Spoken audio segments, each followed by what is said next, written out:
Hey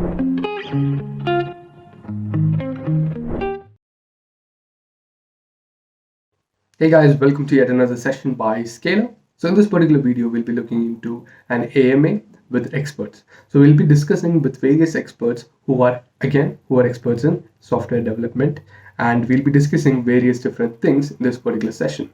So it's an AMA, so there will be a lot of questions which are popping in, and we would be giving you answers to all of them. So before we move on to this particular session, please make sure to subscribe to our channel so that you do not miss our upcoming videos, and also leave a like if you enjoy our content.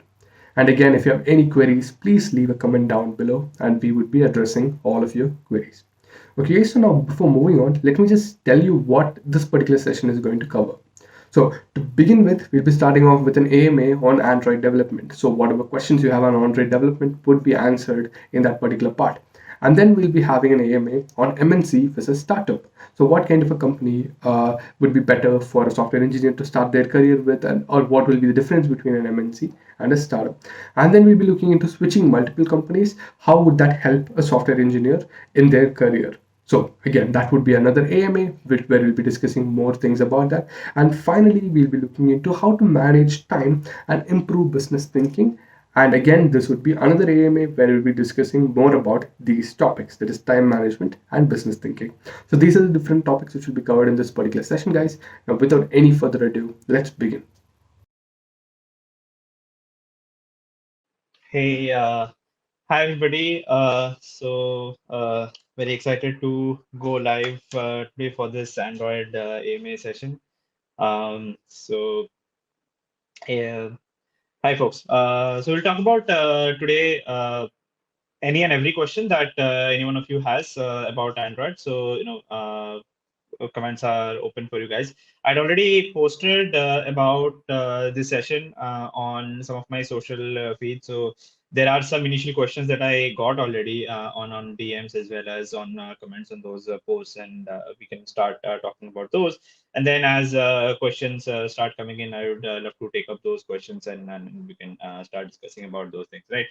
Um, so. Uh, I think one of the first pieces that a lot of people asked me about was essentially that a lot of people ask about Android development these days is whether we should go with a native Android development, we should do Kotlin, or whether we should go with one of these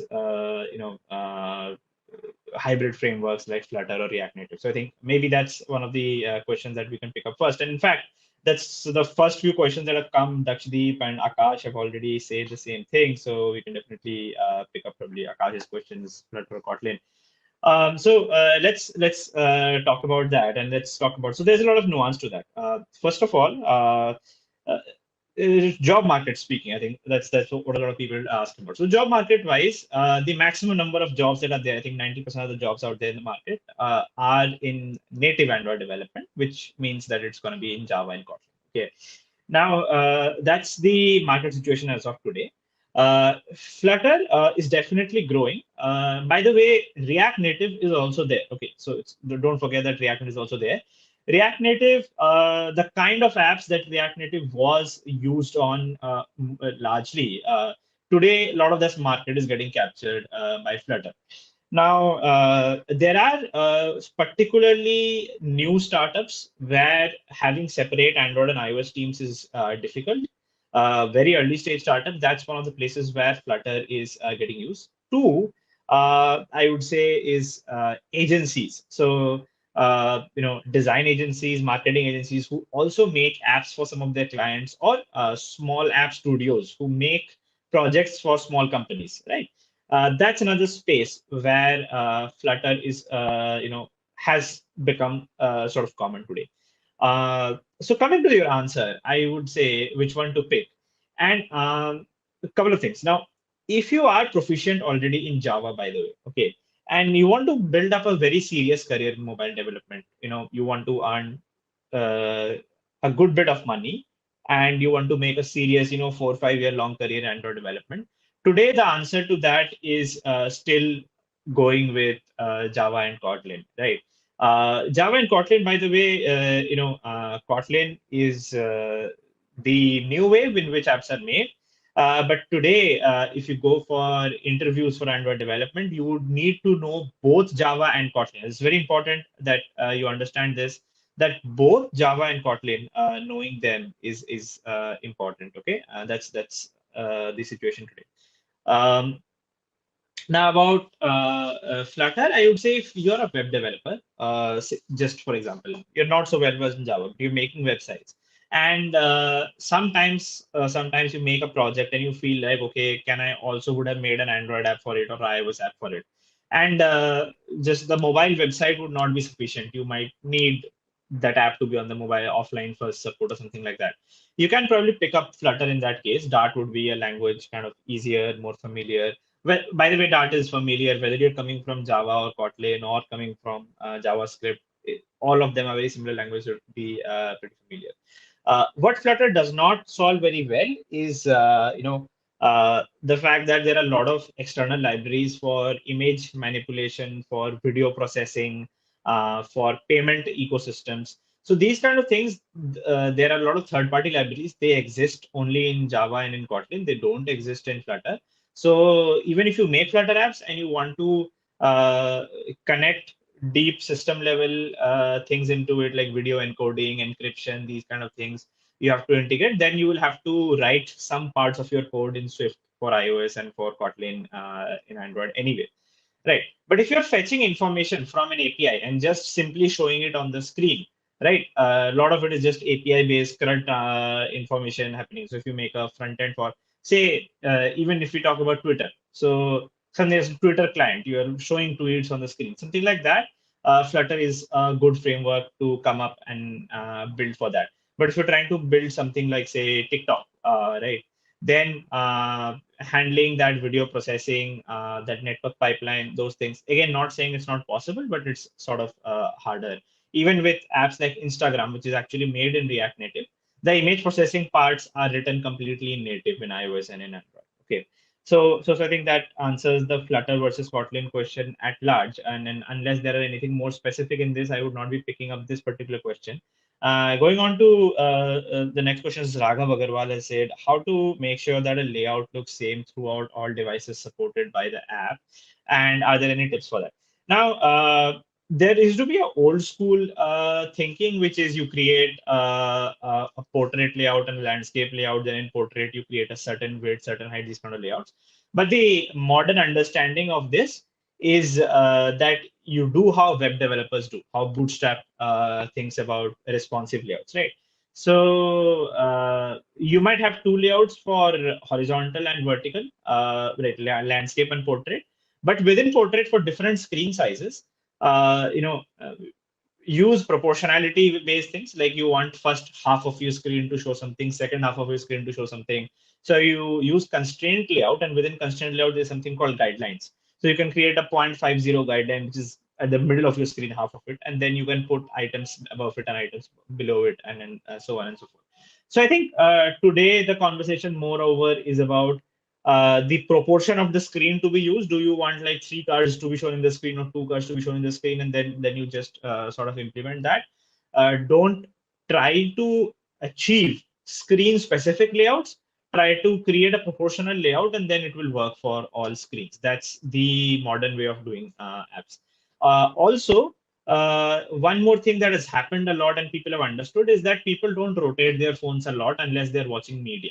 So if only when people play games and when people watch media, they use landscape. Otherwise, they're always using portrait mode.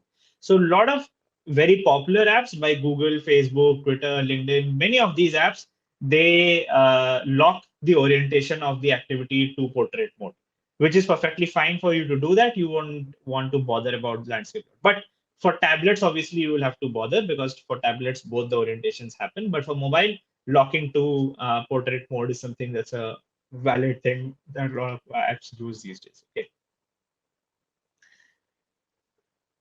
Hi Bilal. Lots of love to you from India as well. So your question is that whether data structures algorithms are necessary for Android development and how to use. Very important question. Um, so when we talk about data structures and algorithms, it's a broad topic, right? What is needed and what is not needed. So some of the very advanced data structures like trees, tries, red black trees, binary sorted trees, min heap, max heap, uh, you know, say directed graphs. Now these data structures are used to solve very specific set of problems. Now, understanding how these data structures are created, having the ability to manually write these data structures on your own, like you do in competitive programming, that's not needed for Android development, not for any basic level development job actually, for backend, front end, Android, any of them. The the ability to implement these data structures by your hand manually, that's not needed. Okay. Conceptually, if you know them, that's good. But your basic level data structures like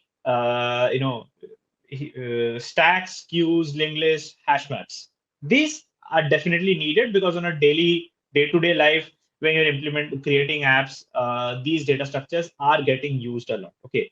And arrays and strings. Now, very important is that you understand how arrays and strings are manipulated, how they can be manipulated using iterative, recursive ways, and a good understanding of where something like a tree can be used, something like a hash map can be used, something like a stack can be used, which problem can be best solved by which data structure. That understanding, if is there, being able to create the data structure on your own without looking up the internet, those kind of things people generally need for programming interviews. Those are not needed for development. But knowing which data structure is supposed to be used where, that knowledge is definitely going to be very useful. Okay. Hopefully that answers your question. Ram Krishna has a question, which is you want to move to dream companies like Uber, LinkedIn, PhonePe. That's fantastic. For interviews, how should you prepare? Should you learn newer concepts or multi-platform? Okay. Now, interesting. So newer concepts like Jetpack Compose or Kotlin multi-platform, these are definitely not needed to crack interviews. That's for sure. Okay.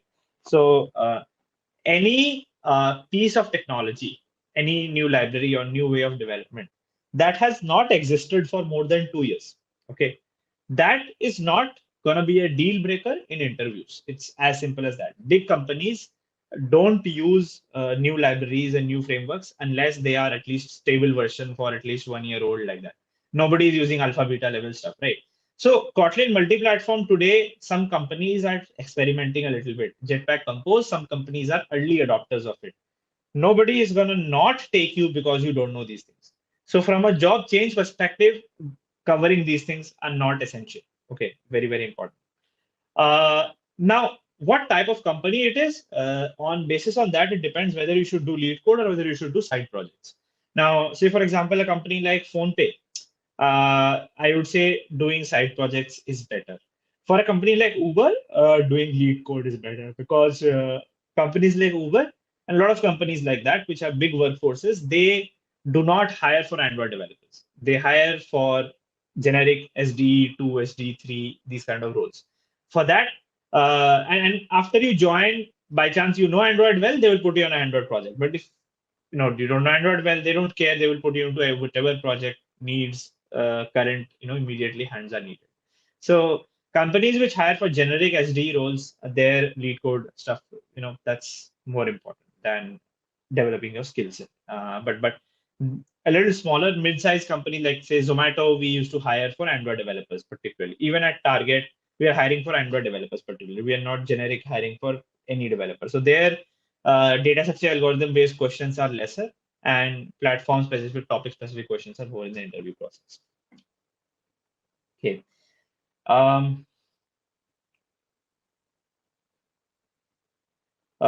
So I'm going to skip a question which has come from BMW about SD2 at Google. I think I might not be the correct person to answer that question as well, and it's not very Android specific. So I'm just going to be skipping over that question.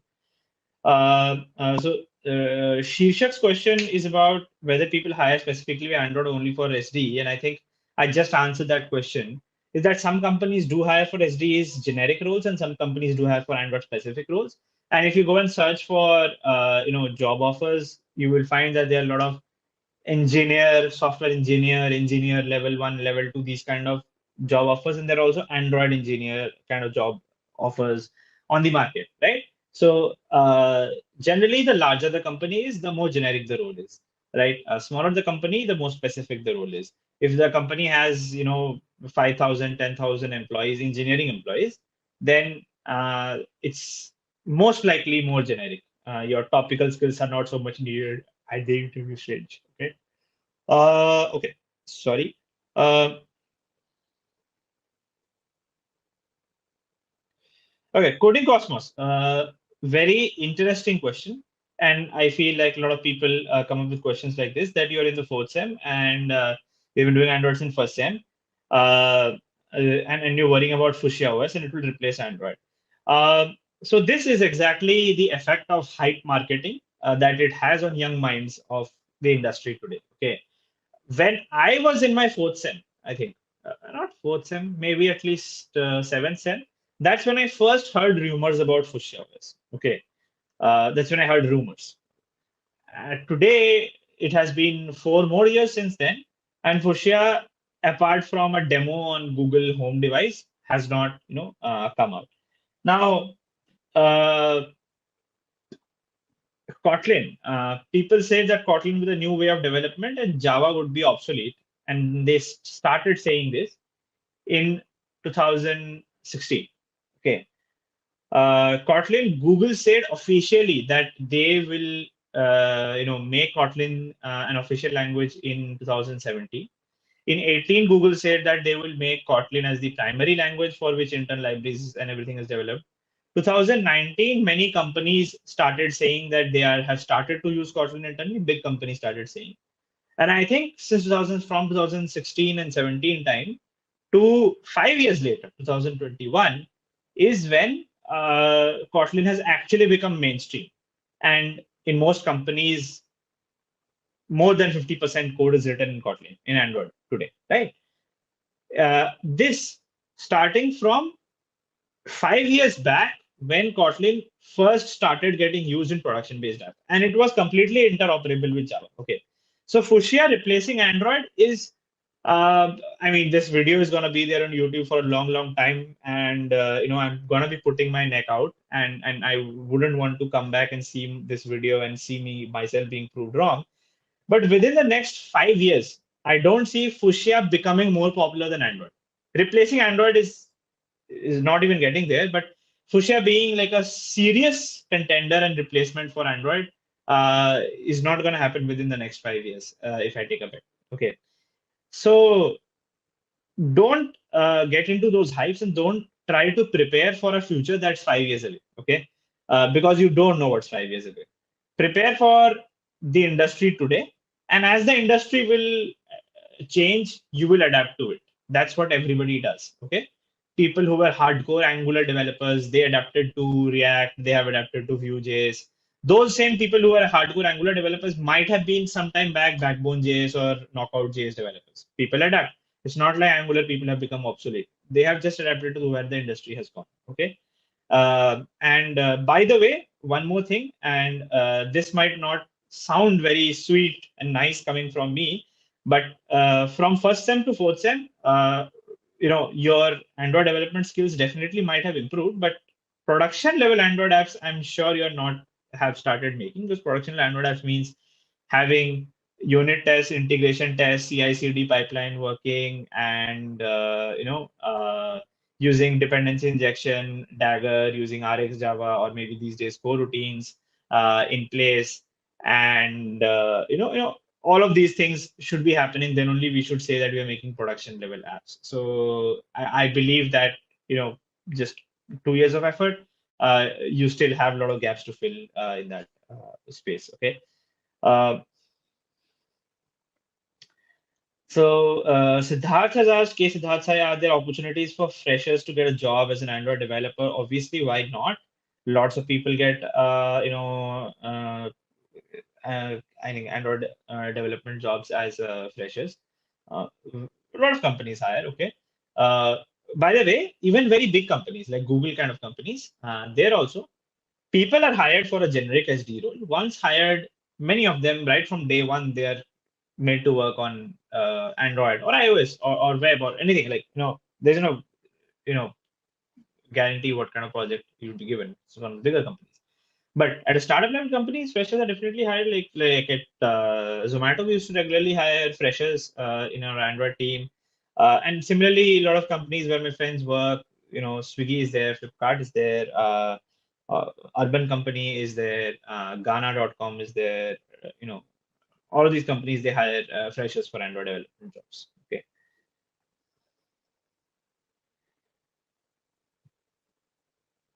Abhishek has said weight, like weight of Android apps or my weight. Should I reduce weight, or have you are you seeing me after a long time on YouTube and you're seeing I have reduced weight? If that's yes, I'm flattered.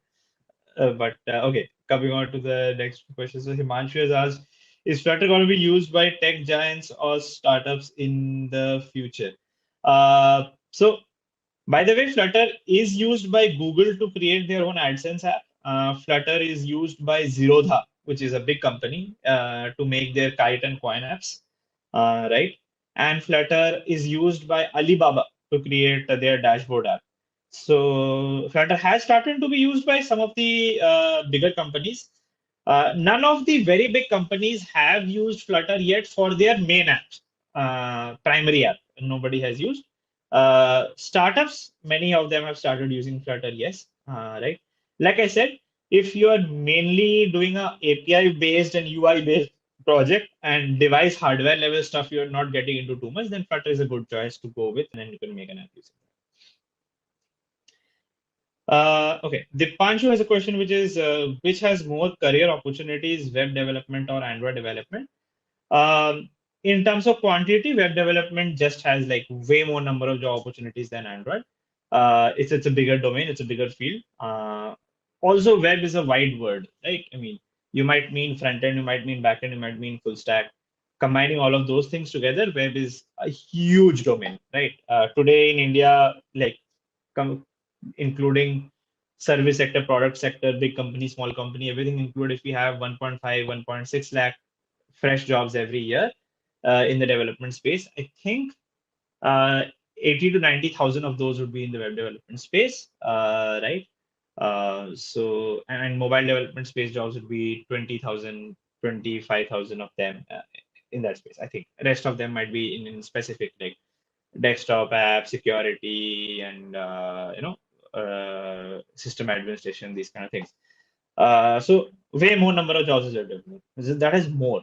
But if you look at like way the number of jobs with the median salary, uh, say jobs that pay 10 lakh per annum. Uh, so the competition for a 10 lakh per annum job in Android or mobile development is going to be less than the competition for a 10 lakh per annum job in web development. That's there. And as you go a little higher in the salary bracket, like a 15 lakh per annum jobs, I don't think there are more 15 lakh per annum web jobs than there are Android jobs. I think there the numbers start getting a little closer to each other. Right. So that's about a quantity quality assessment on web development versus Android development. Uh, Pankaj has a question. Where do you think Ionic framework stands when compared to Flutter and React Native? So, by the way, Ionic, so Ionic is a little too specific, but Cordova, which is basically running web apps inside Android or iOS app containers, Cordova itself is a framework which it's a platform on which the Ionic framework is also made, and there are other ways to do it as well. Now, Cordova is actually very big, and in fact, in both Android and iOS app stores, the maximum number of apps are the native apps, like the ones made in Objective C and Swift for iOS, or the ones made in Kotlin and Java for Android. That's the native apps are maximum. The second highest number of apps, are in Cordova in both the platforms. The reason for that is that there are hundreds and thousands of apps which basically are the website of that product wrapped into a app kind of container so that locally things can be stored. Right. So Ionic actually also is a subset of that problem. I think compared to native Android development and then React Native and Flutter, I think Ionic, particularly framework specific, is going to be a little less, quite less. But it's not like it does not exist. There's sufficient amount of opportunities in that as well. Right. Could you provide a real-time tutorial for learning Android app? Jitu, you should see the last video that we published. We just published, like, go our channel, like, go back a little, you'll find I did a 5 hour video. It was 5 hour of me continuously coding an Instagram clone. We will do more videos like that as well. So definitely check that video out. You would love that video, I'd say. Okay. Um, okay. Um,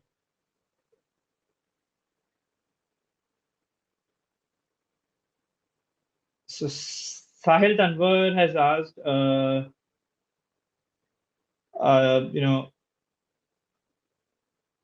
not worked in Java. So if you have not worked in Java, can you start learning Android development from React Native? I would say yes, you can. Though I would want to warn you that if you're making bigger projects, then having knowledge of how the Android SDK and Java works is gonna sooner or later come and then become useful. Okay. So eventually you will have to learn either Java or Swift or both a little bit to debug some of your issues, right?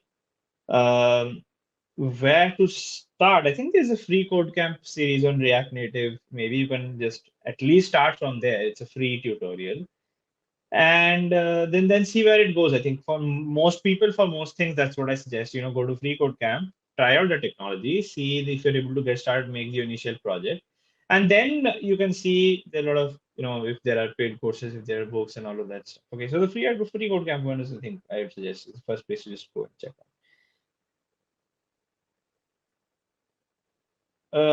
Fenil has asked an interesting question: how to implement the driver routing feature in Zomato app. So that's a NP hard problem, traveling salesman problem, right? So it's not a very Android specific question, and I would be honest, I wasn't involved in the team that worked on the system.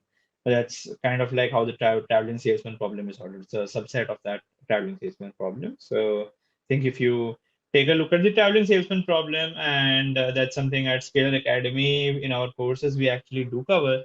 So you'd probably get a taste of how these kind of algorithms are implemented.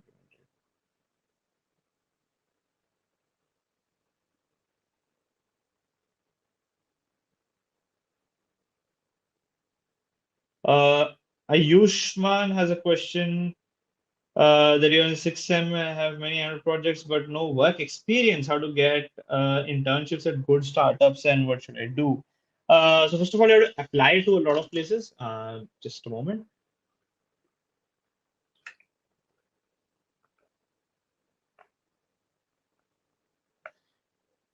Okay, so you should apply to a lot of places. For early stage startup internships, a good place to discover some of them would be angel.co, AngelList, and you can search for some of them there. Right?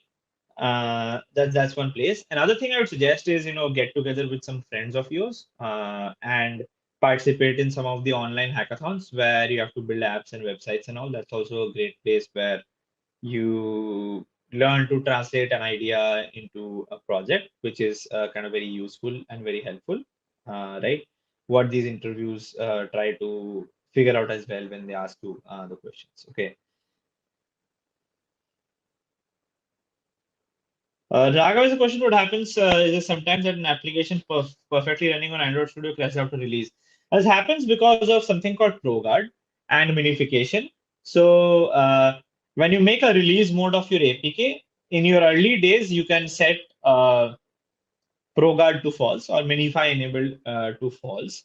But that's not a good strategy long term to make production ready projects, because obfuscation is important. So follow the ProGuard rules and make sure that all the ProGuard rules are added in your project. That's one thing, right? And connect your app to Firebase Crashlytics so that all the crashes that happen on release, you get a stack trace of them, so you can start deploying a fix for that.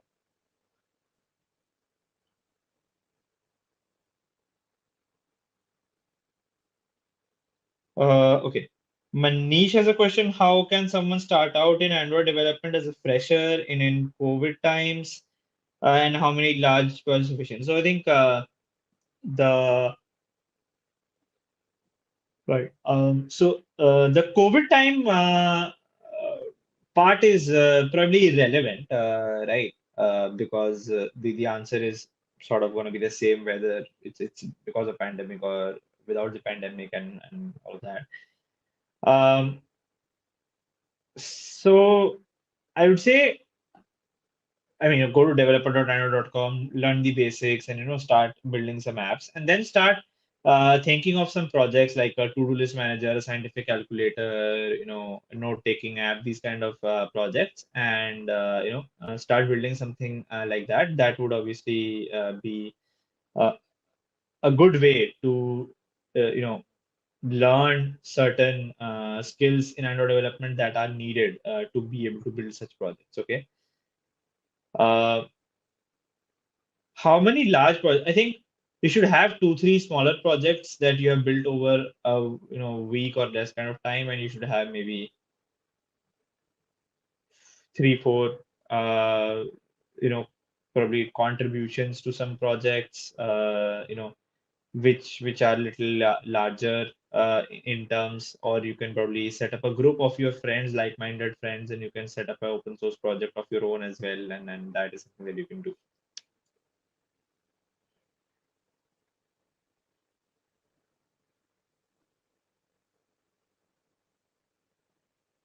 Okay, so Rishikesh asked about progressive web apps, cross-platform versus native development. Now, progressive web apps are just basically way to install your normal web application, add a shortcut to that in your home screen, and do a little bit of local cache and push notifications, but largely they are sort of powerless. Cross-platform versus native, I think I had just discussed already a little bit. The trade-offs come between cost, which is uh, you know, about having two teams for different native products, or do you have one team which develops the app for both the products? Those kind of cost calculations come into the picture, right? So based on that, we basically decide whether to go with a cross-platform or a native implementation.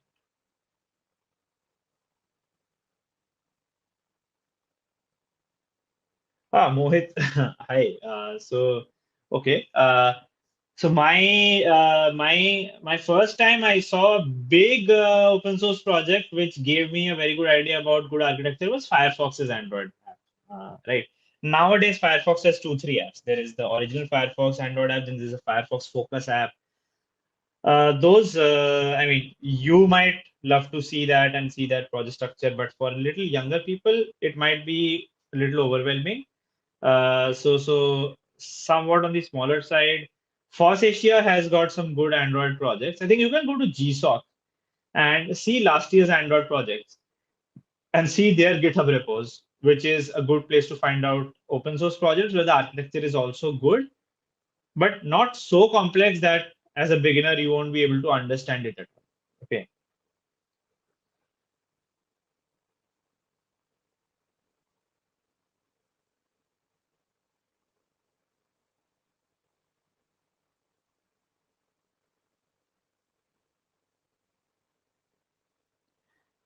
Shopify approach. So Aditya Pahilwani has a Shopify approach, KMM for business and React Native for UI.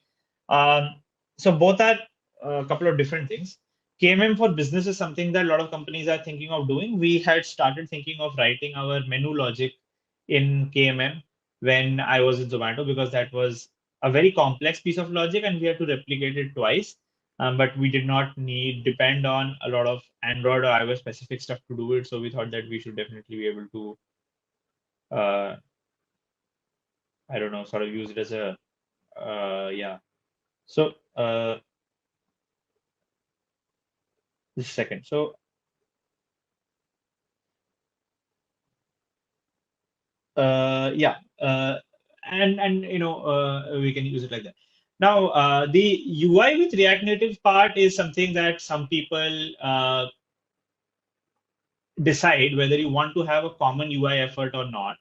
And I think it depends on the kind of team and all you have set up and whether you want to create a common design language and or you do have very strong UI teams on Android as well as iOS already available in your team. Now, if you have that, then you don't need to create a common effort for UI.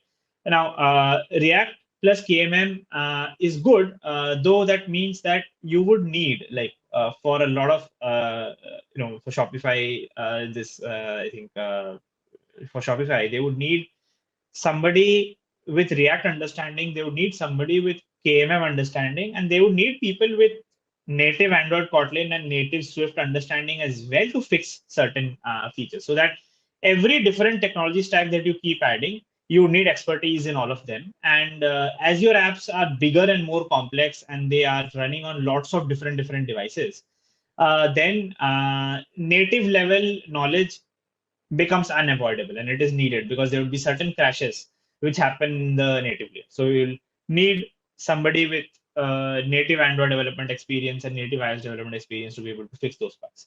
For bigger companies, I think it does make sense where common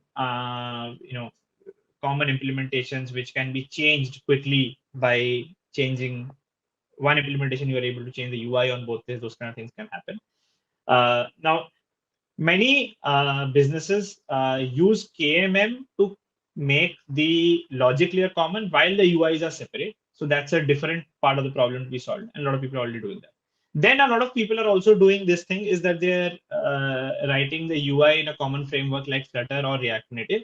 And then some platform specific stuff like image processing pipelines, video processing pipelines, they are writing down in native as well. Right. Uh, and that's kind of the state right now. Shopify is one of the rare examples who is doing both of those things. They're trying to make things common at the UI layer as well, and then at the bottom of the business layer as well, they're trying to make things a little bit common. Does the okay, sorry, where did I miss the next question? Siddharth asks, does the associate Android developer certification Google benefit us while applying for Android developer jobs? I haven't seen that actually to affect a lot, to be very honest.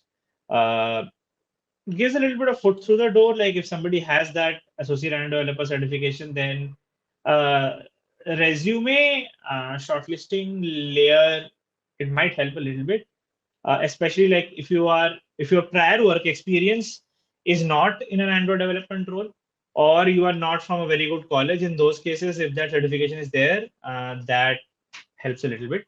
If you have already made Android projects, if you are from a tier 1 or 2 college, or if you already interned in Android development role or worked in Android development role already, then you don't need to go for that certification. It does not add anything more to value to your profile. Okay. Good companies to aim for summer internship Android. I think that I wouldn't have right now any idea of. Mostly you should check out obviously some of your favorite apps that you use, some popular apps, and then try to reach out to the recruiters via LinkedIn and see if their internship opportunities open. Many companies do not have internship opportunities explicitly mentioned on the internet, but if you ask the recruiters and you say that you are good on Android development, you have made some projects, do you have internship opportunities? Maybe somebody might say yes. Okay.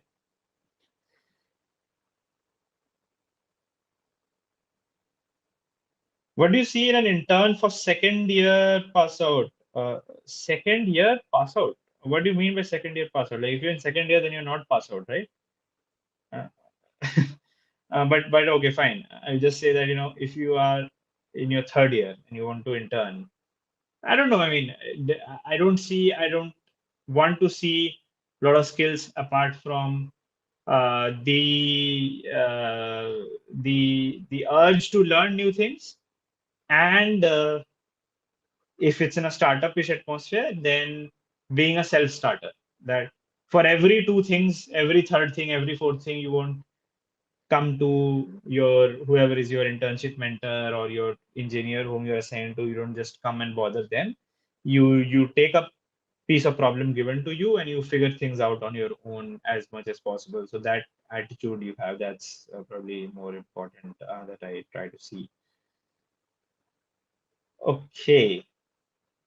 Vignesh has asked how to prepare for freelancing and Android development. portfolio building is important. So go to GitHub, make projects which are finished, okay, end to end, finished, put up on the Play Store. Get your friends and family to use it. Try to get 500,000 or 1,000 downloads, even that's fine. But put it on GitHub. GitHub should have a README of that project. It should tell what the project was about. Like, packaging is very important, which helps you build a, sort of freelance side career. For future perspective with Android, is it better to learn iOS or backend? Um, if you're not spent at least 4 or 5 years in Android, then just continue to spend time in Android itself. There's a lot of depth to it. Okay. Otherwise, decide if you really, really love uh, mobile development, right? Making mobile apps is something that you're really passionately fallen in love with. Then maybe learning iOS or Flutter or React Native, another framework, is sort of helpful. Right. But if you learn backend, then you become versatile. You can work on projects where both backend and front end are needed, and you can work on both things yourself simultaneously together. I think an Android developer who moves into backend probably adds two very large skill sets, which can give, like, career growth wise, salary wise, better opportunities. Is what I think.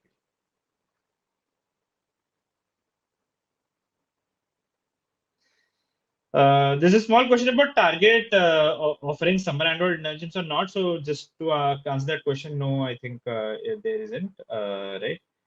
Um,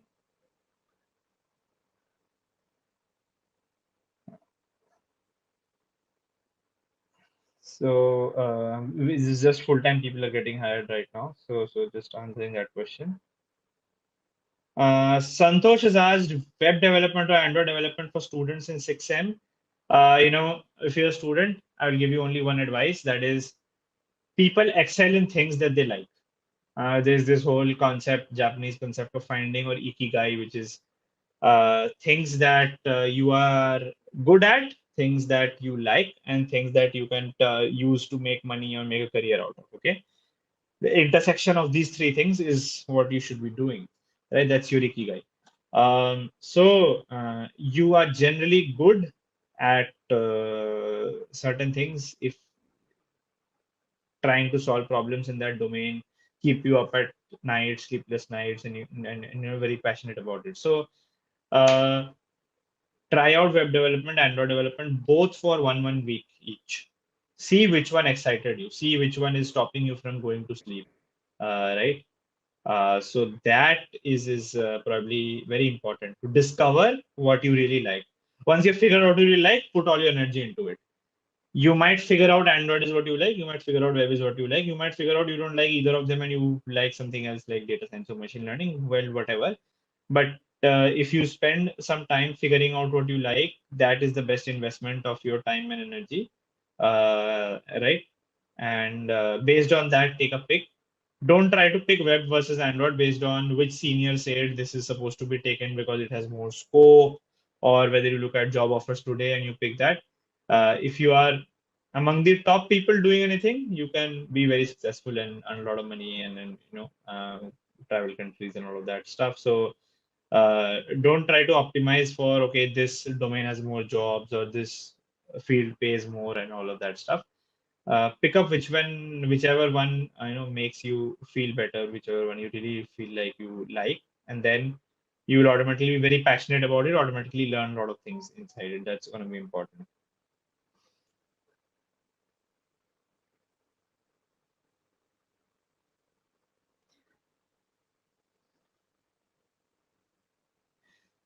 By the way, just quickly covering Arpit, you can later on see the video freelancing I just covered a little while back.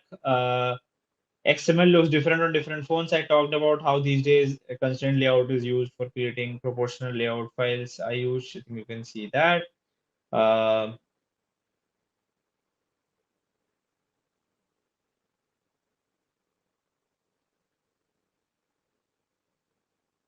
what is easier to make? Eugene has asked, wallpaper app, Android Flutter Studio, or Flutter. What is easier to make? I think wallpapers can be probably easy to make if you just use a pattern-based wallpaper or something like that, right?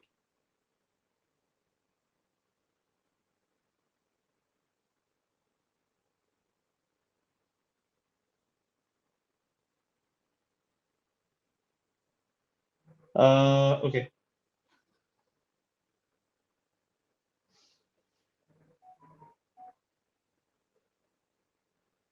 Hi, this is somebody from Russia was watching Granny Fox. So lots of love from India. And your English is completely perfect. Um,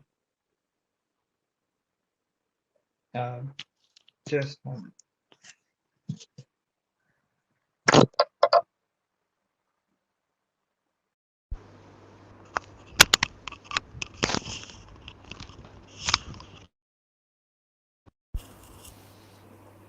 Sorry, I think I lost my battery for my mic a little bit.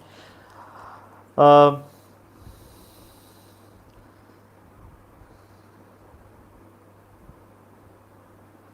we have somebody from Nigeria as well, so quite a lot of international audience. They did completely not expect that. Hopefully, this was good enough information for you folks as well. Though I think my personal experience is more India specific that I'm able to kind of draw from and give you answers from.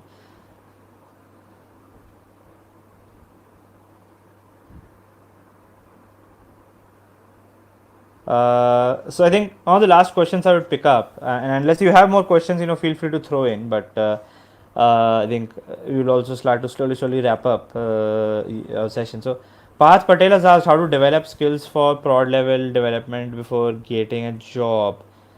Do something prod level. I think make an app of your own, try to put it up on the Play Store, and then open source its code, and then maybe ask your friends to come and contribute. That's one of the best ways to uh, do this. Uh, and I think setting up CI/CD etc. using GitHub Actions on your side projects and doing automatic code reviews and all these kind of things you can set up, right? Those things will really help.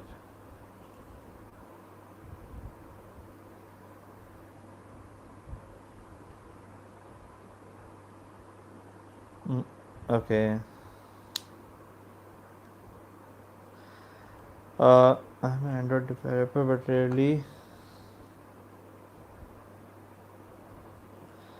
Aarti Negi has asked whether she should switch to Flutter or not, and I think that if you already are a good Android developer, you have made some apps, then you can learn Flutter. Additionally, it's not called switching; it's just adding, broadening your horizons. I have learned Flutter 2 years back, although I was very successful Android developer at that time. That's just increasing your social presence and making sure you stay in touch with latest trends. So for that, you can do that. Okay. Uh,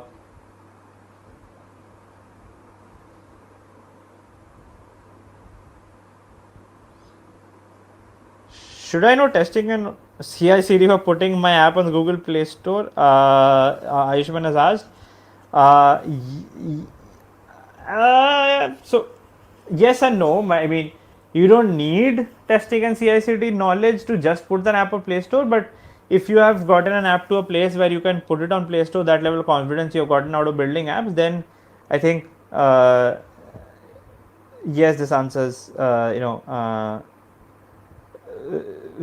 that if you set up testing, if you set up CI/CD, it will make your life a whole lot easier, and it will prepare you for production level stuff that you need to do at jobs.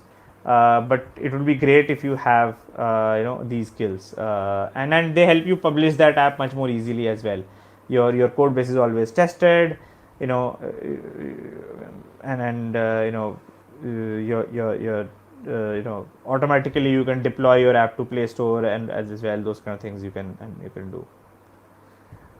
Okay.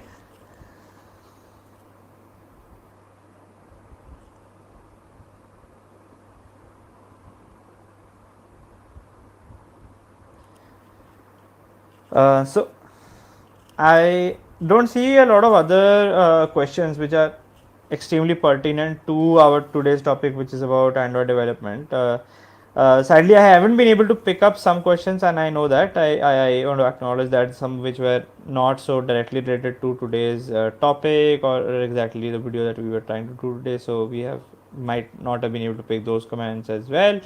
But anyway, I think I have been able to answer a lot of the questions that have come in.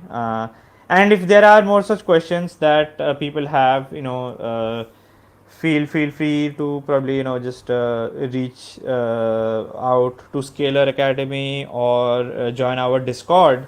We'll put the link of that in the description of this video. You can come to our Discord, and there is an Android channel where you can ask some questions. Okay, so that is something that you can do.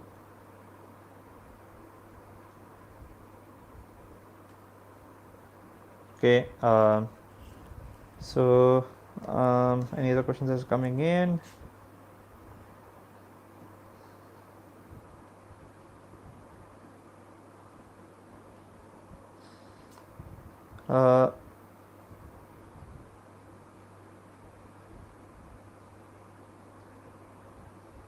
So I think I'll just wrap up at that point because some of the other questions are, I think we can take them up in comments of this video itself. Some of them are not very directly related as well, so we can definitely do that. Take them up as comments here, and like I said, you can join our Discord. If you want to send a DM or something on my Twitter or something, then that's also available. But I think one of the best places would be that you join the Scalers Discord and ask that question in the Android channel, and me or even some other people who know Android development can maybe answer those to you. Okay. So I think I will just call it a day here. I will just wrap things up here, and it was great interacting with all of you people.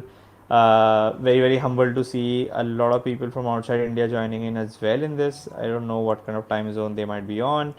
Thank you so much. Right, and we would love to have more such AMA sessions on different topics by more Scalar instructors and mentors in the coming days. Okay.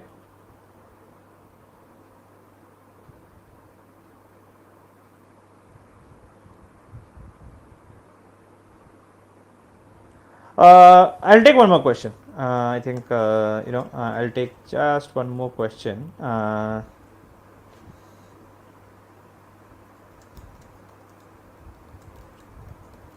And that question is, I think, about.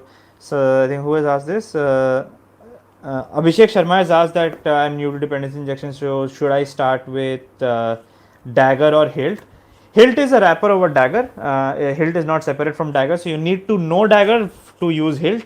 Hilt is just it reduces the amount of code that you need to write with Dagger, but Hilt is built on top of Dagger.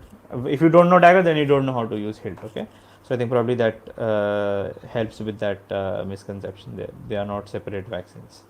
So they're not separate, programming languages. Just some vaccine related thing just popped up here. I'm just seeing vaccine pop-ups everywhere on my screen these days. Somebody is getting some vaccine, and also I hope you guys also get vaccinated if you can get book slots and everything. Just popped up somewhere there on my screen. If you're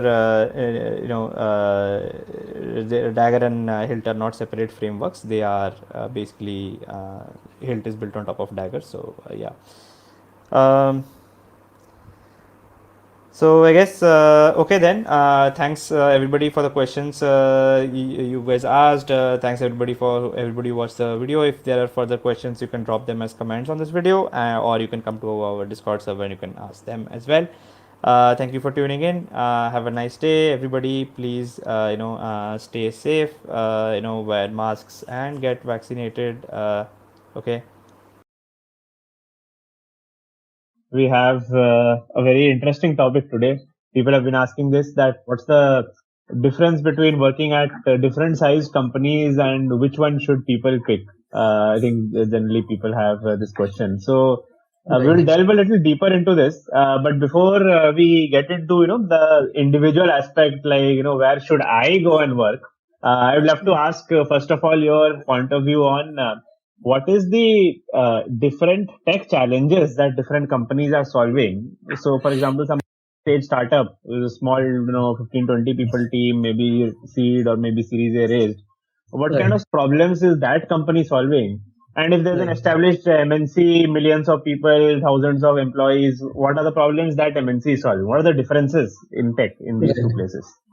Your question, Arna, that even startups do vary a lot. Like often the definition of a startup also get very, very, different. For example, Zomato as a company, like in people's psyche, it might also still be a startup. But if we see from all the angles, it's a fairly large company. So Zomato is more similar to, maybe a large company like say Amazon than a young startup now, right?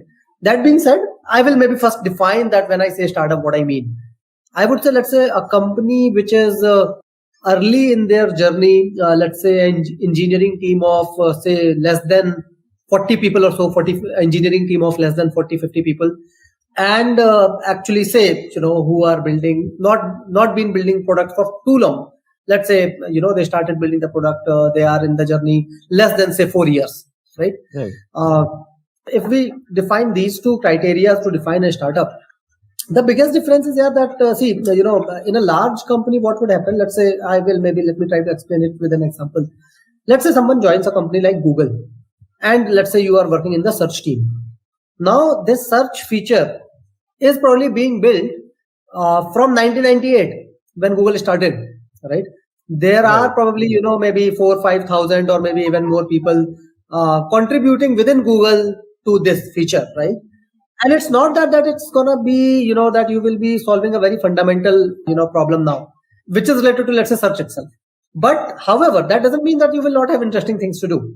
There will be very different kind of challenges which might be related to massive scale. So for example, if you are able to improve the search result time even by 10 milliseconds, the impact of that is so high. Actually, I think there was some research or some study on that how much electricity would it save if all the Google search results are, speed is improved by 10 seconds. And that's just the electricity saving of that might be in many $1 million, right?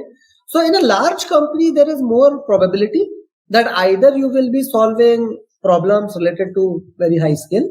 Like in one way, one might say that, it's not really very interesting. All I'm doing is that, something that takes 110 milliseconds. Otherwise, I'll make it work in 100 milliseconds. Might be very interesting for some because it will be at a scale of billions of users, or it might not be very exciting for some, right? On the other hand, imagine someone who would have joined Google in 1998 or 2000 or 2002, right? Or let's say I'm sure that there must be some company with just 10 people, which will be Google-like company after 20 years, right? So what would be the work someone doing at that point in time? The work will be very different. Then at that point in time, the work would be that what is going to be the search algorithm, which might give better search results, right? How can we include more sources of data? So generally, simple thing is that the quality of work at Google from 1998 to say 2004 versus the quality of work from 2004 to 2010, and then the kind of work from 2010 to 20, these three are gonna be very, very different. Similarly, even if you join a company now, how you will be working now. Let's say, let me take example of InterviewBit and Scalar Academy itself. How we would be working in 2015 when we started out versus how we would be working now will be very different, right? So, that is what it differentiates. If you enjoy, basically building more tools, or let's say building out software from scratch, then most likely, again, I wouldn't say that at large company you can never get that opportunity, but the probability of finding that opportunity is much larger in a smaller startup. Again, most likely you might not see challenges of extremely high scale at very young startup, because right now they're in the process of building something. They will see scale maybe few years down the line once these features go popular, right? Again, if I take example of Zomato, probably back in 2015 or let's say back in 2012, they will not have that high scalability challenge. They were figuring out that what features user want to use, what kind of application people will love, right? Today, probably they will be facing a lot of scalability challenges as well. So yeah, Right. generally the chances that you will easily find high scale challenges at larger companies. At smaller companies, you will build a lot more features. You will build applications. You will try to figure out what users love. Right. So generally, as they say that if you want to make career as a product manager later, working in a Right. very young startup as a software engineer might be a great stepping stone for that. Right. Right. Correct. So That's correct. these might be some pointers about what are the differences. So next up, I will ask you some questions about particularly, what are the things that people learn at different size companies. One interesting question, although that has come, is Scalar a startup? So what's your opinion on that? No. We are very much a startup, and as I said, that these are two basic variables. Just timeline is one thing. So, for example, Jeff Bezos often says that Amazon is a startup, and actually it is. Right. He's not kind of bullshitting, because at Amazon today the culture is that all the smaller teams will function very independently. There might be a team of 5, 10, 15 people. They can take a lot of decisions, and they are expected to run at the pace of a startup, which often sometimes results in someone who, let's say, want a lot of personal time, like as often people say that in Right. startups that might be relatively harder, because kind of people say that there is work and there's my personal life. Often at very very young early stage it becomes one, that my work is my life, right? And there's nothing wrong with that, of course. If you enjoy that, that is totally okay.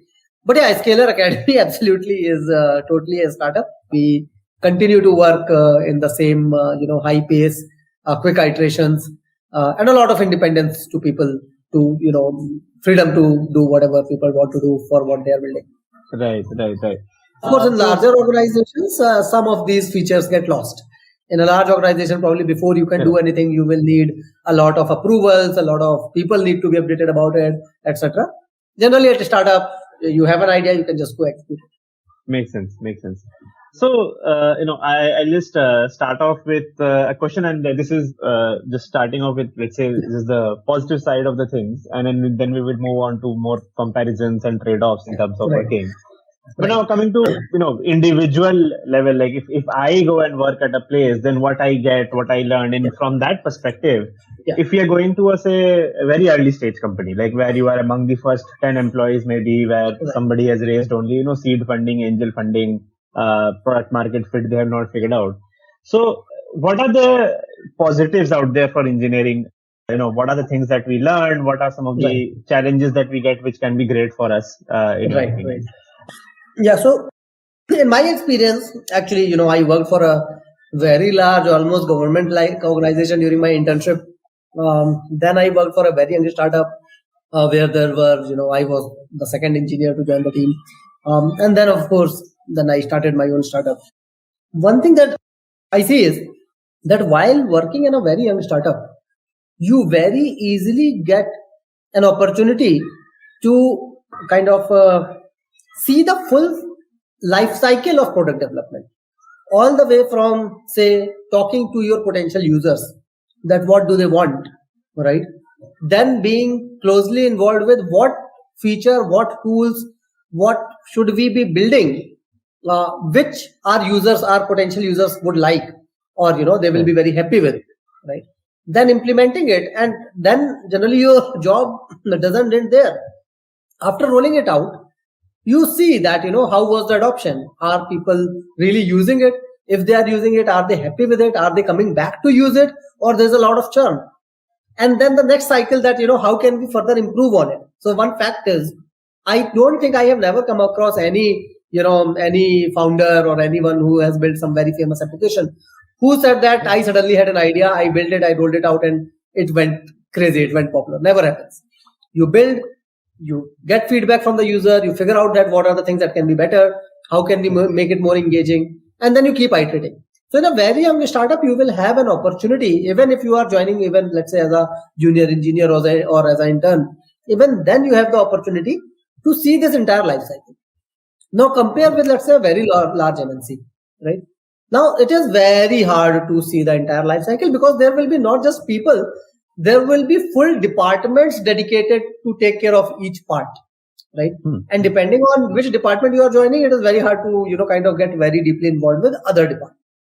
So that I see as one of the biggest, like for people who want to grow very very fast. Like one beauty of tech ecosystem is that your growth is actually not defined by how many years of experience you have. Like recently someone, I had seen this on Twitter, someone tweeted that in Bangalore things are so crazy that someone with 5 years of experience got an offer of salary in 1 CR or so. So which actually it's not crazy, but it is a beautiful thing, because in tech it is only and only not at all about how many years of experience you have, and that is how tech operates, right? So like again, prime examples are, let's say, people like Zuckerberg or Larry Page, etc. They were very, very young when they built massive companies, right? And there were a lot of people in their early team who were also very, very young, and they were building one of the most valuable company of the world, right? So at startup, you get an opportunity to grow at that pace. No one will tell you that no, you don't really have a lot of experience, so you are not supposed to give inputs to say product, or you are not supposed to figure out what users want. Some senior people will do it. In a startup, you will get an opportunity to do everything. However, I know that this part was only about the positive, but I will also give a caution of advice that it doesn't mean that every single startup will give you that. What you need to see is that, is it a startup which is being built by a strong team, capable people, and who is actually going to grow that fast? Like, of course, there might be plenty of people wanting to run a startup. If they're not the people from who you can learn, then it might also lead to a very bad experience where you are clueless. There's no guidance available. There's no structure in place, and then you are just wasting your time, right? So again, as I said, that it's not that just joining any startup is right, or just joining any big MNC is right.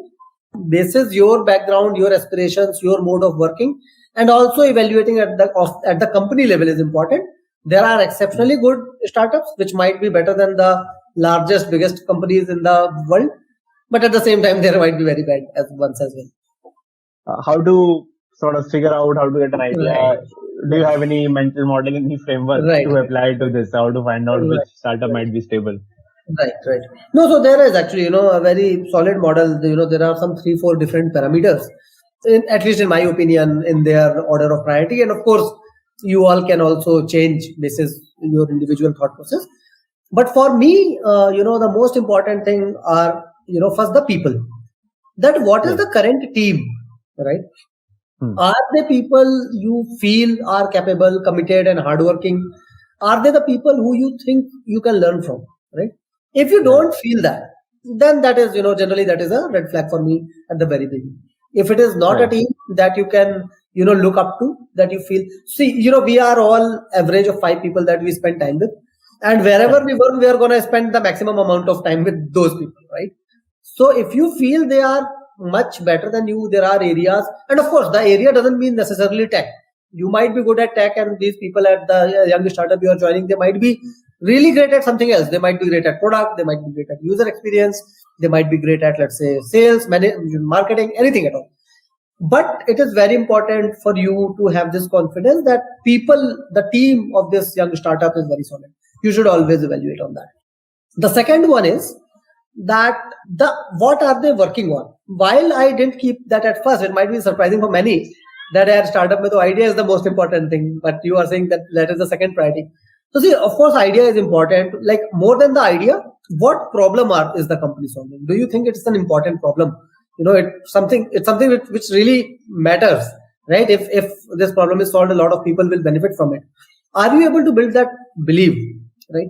Because why I say that, exactly what product, what feature is being built, particularly if it's a very early stage startup, if it's a very solid, problem statement that they are trying to solve, and it is a team with high execution capability, sooner or later they will be able to figure out. Their current solution might not be the best, but they will be able to, kind of figure that out, right?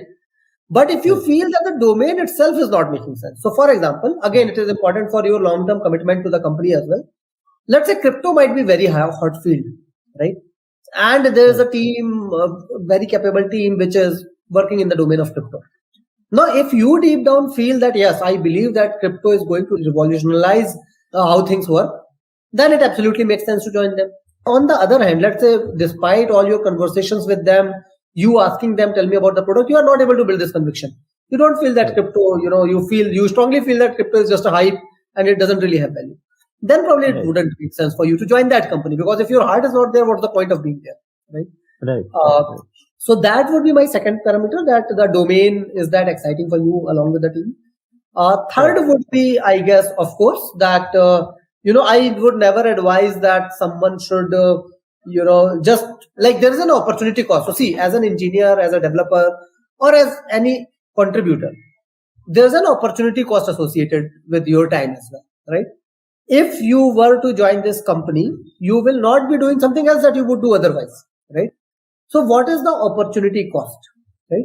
And opportunity cost and reward should kind of have a balance. So let's say if there is a company which says that, why don't you join our company? It's a great product, it's a great team, but you should take 80% pay cut, and there is no ESOP for you either. Again, doesn't make sense, right? So Correct. there should be some, opportunity cost, relatable or, kind of rationalized opportunity cost, associated with your rewards as well. Yeah. Next, I would like to sort of progress on that same direction we were asking. So I was asking about very early stage startups, but if we go to when we talk about startup versus MNC, sometimes in that discussion people forget that this sweet spot of like there are great number of companies doing great work where the team is maybe 150 kind Yeah. of tech team, Yeah. and they're also working with millions of users, probably hundreds of Right. millions, but Right. millions of users definitely. And they're doing some super innovation, and they Right. also have the money to give you good salaries. I mean, this is also a Right. pretty sweet spot. And Right. so I have seen a lot of my friends who have gained a lot in life. Right. So, we were talking about mid-sized or let's say larger startups, right? So of course, Yeah, the startups can also be categorized as, say, a very early stage startup, say a team of, say, 10 or less engineers.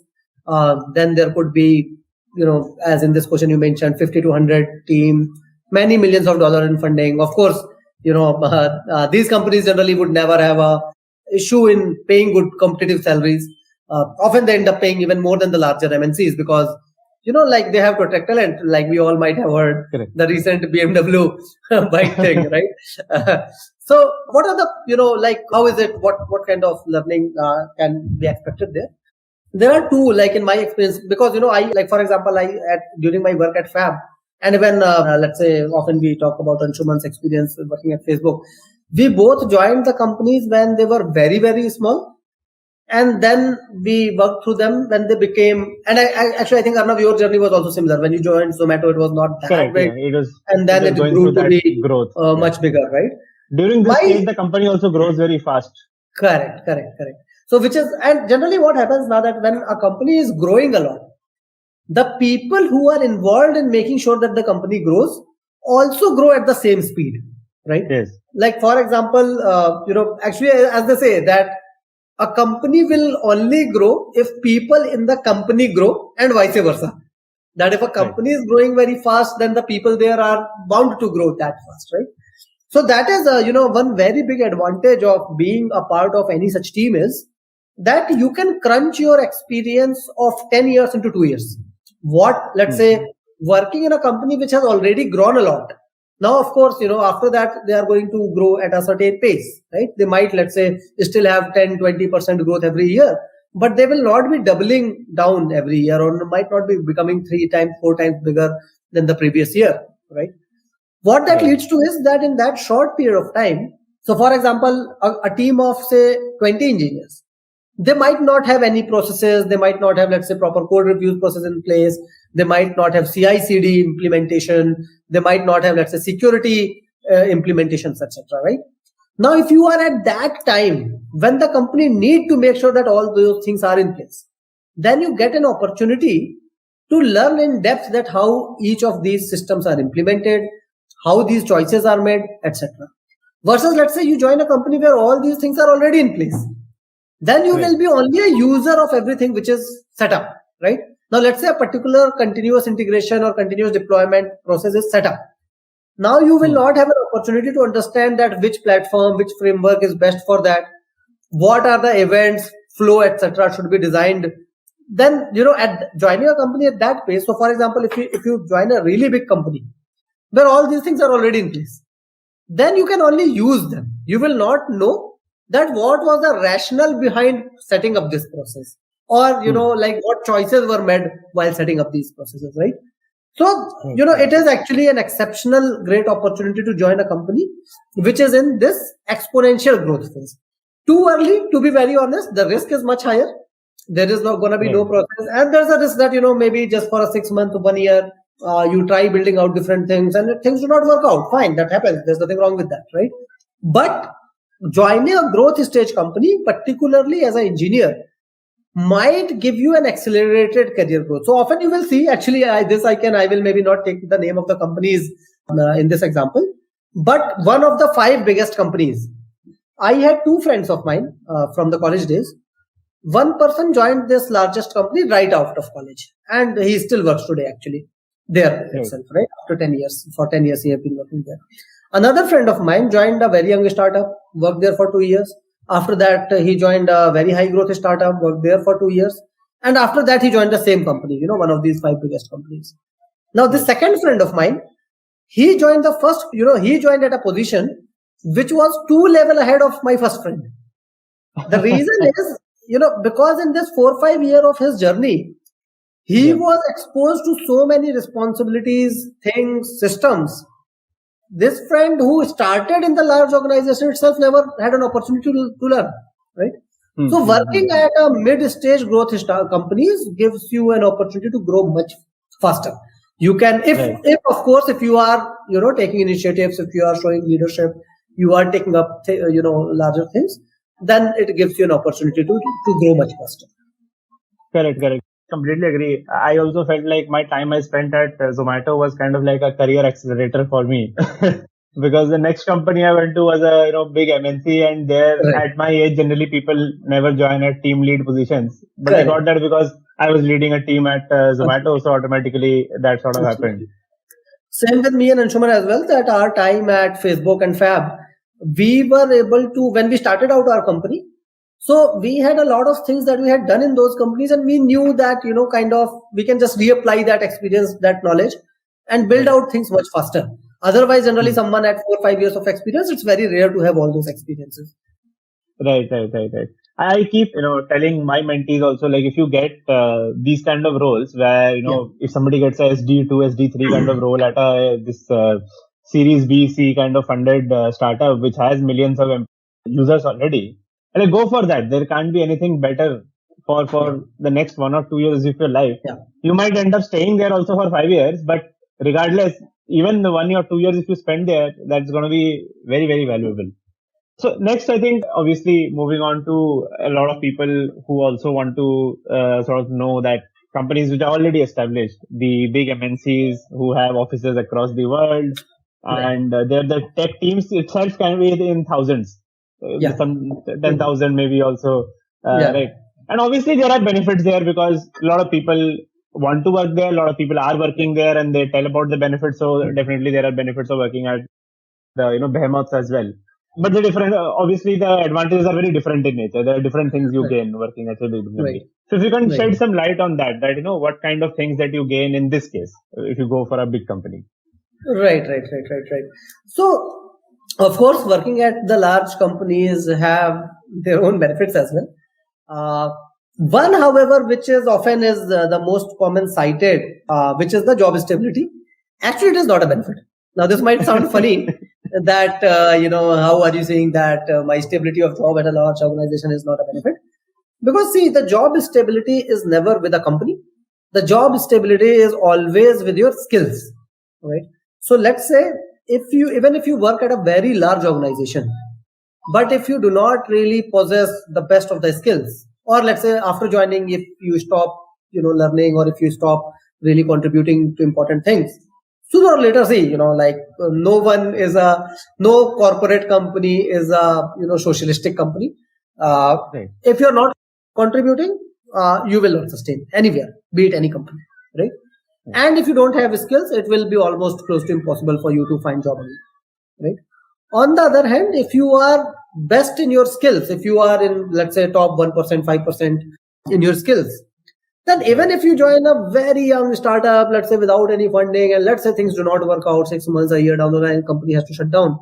Like I have never seen a very skilled engineer having to not being able to find jobs within few days once they start looking for jobs.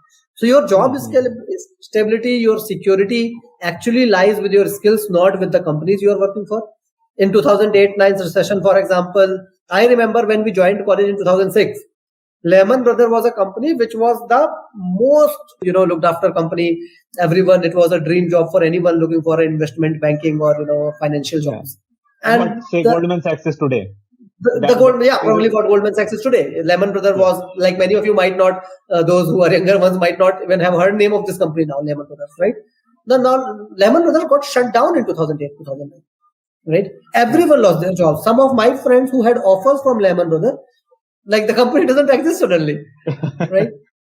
So, as I mentioned, that do not think that a large company will give more job stability versus not. However, another benefit which does exist, which is generally, in a larger company, generally there will be more processes already set. So in a startup, what would happen? Let's say, for example, Arnav, when you would have joined Scalar, it would have been that fine, you have your laptop, check out the code, start coding, right? That's all. And this might be, in a young organization, probably there will not be a lot of processes that you might have to just do a lot of things on your own. Right. When you join a large company, a large MNC, then of course, because they have existed for so many years, there will be a very precise process set for everything. There's a very clear step what to do in this stage next, right? Often a pattern is again not a global thing, but if you are someone for who job is just a mean of earning, and then you have your actual passion or your hobbies outside of what you do at job, right? In that case, generally at larger companies, probably it's more of that, even if you just spend 7-8 hours at work and you deliver what you are asked to, that will be more than enough, right? So if you think that, for example, as an engineer, as a techie, if you are someone who thinks that, I write code just to earn, and I want to have as much free time as much possible outside of my job to, enjoy my life. Then again, and there's nothing wrong in that as well. Exactly. There's absolutely nothing wrong with that. Yes. There's absolutely nothing wrong with that. It's totally okay to say that, writing code is not my passion. It's not my hobby, but I'm a software engineer. I'm good at it. I do it for a living. That's totally okay. And if that is you, then probably also working for a large company might work out better, because again, there are 10,000 engineers in that company. Nothing is dependent on you. If you are off work after 5 p.m., the company is not shutting down because you are not available after 5 p.m. Right? However, in a smaller company, of course, this luxury doesn't exist. So generally smaller, and of course, again, there are pros and cons of this as well, right? In a younger organization where you might be single-handedly responsible for something important of the company, then, probably this 10 to 5 thing doesn't exist. If something, let's say, if you build a service which, let's say, processes the payments of the company, let's say you are working for an e-commerce company, and if that service is down, you will have to take care of it. Otherwise the business is going down, right? Because you are the only one who built it, you are the only one who is managing that, right? So this is actually one good benefit of, a large company as well. Now some more of signaling based benefits as well. That, the company brand thing that people talk about, although, it also works positively and negatively both. I may narrate this funny incident. Again, I will not take name. So one of the founder of, one of largest $5 billion company. Now I was speaking to, a year back. He advised that the philosophy I follow, that I try to avoid hiring anyone who has always only worked in large companies. And I said, why are you saying so? He said, see, like in a startup, there is more, one has to be scrappy, there is more hustle, things will not be defined. You just have to figure your way out. And someone who has always worked in a very, structured environment, they generally are never not able to survive, right? Right. So like this, I may kind of relate with, let's say, the people in the decorative army of Queen Victoria. They will not fit into, let's say, a guerrilla, warfare battalion, right? They cannot survive there because they are only used to being decorative and just doing the a kind of well organized parade. They cannot really survive in a jungle warfare situation, right? While startups are more like jungle warfare, it's fun, but of course it's different, Right. So yeah, I think these are some of the I see as some positives of working for a large company as well. Anything that you would want to add, Arnav? So I think one positive that can happen is this finding mentors and networking can sometimes Yes. happen, Absolutely, and especially if it's huge, very huge, like the Googles and the Amazons. Right. There, what happens is like their internal social media also has 100,000 people. Correct. So for that is a example, bad one. yeah, very good point. Actually, I know at least about Google that their internal, they have a very great internal mentoring system in place, right? And of course, there is a high volume of high quality talent, good community of highly talented people that exist inside these companies.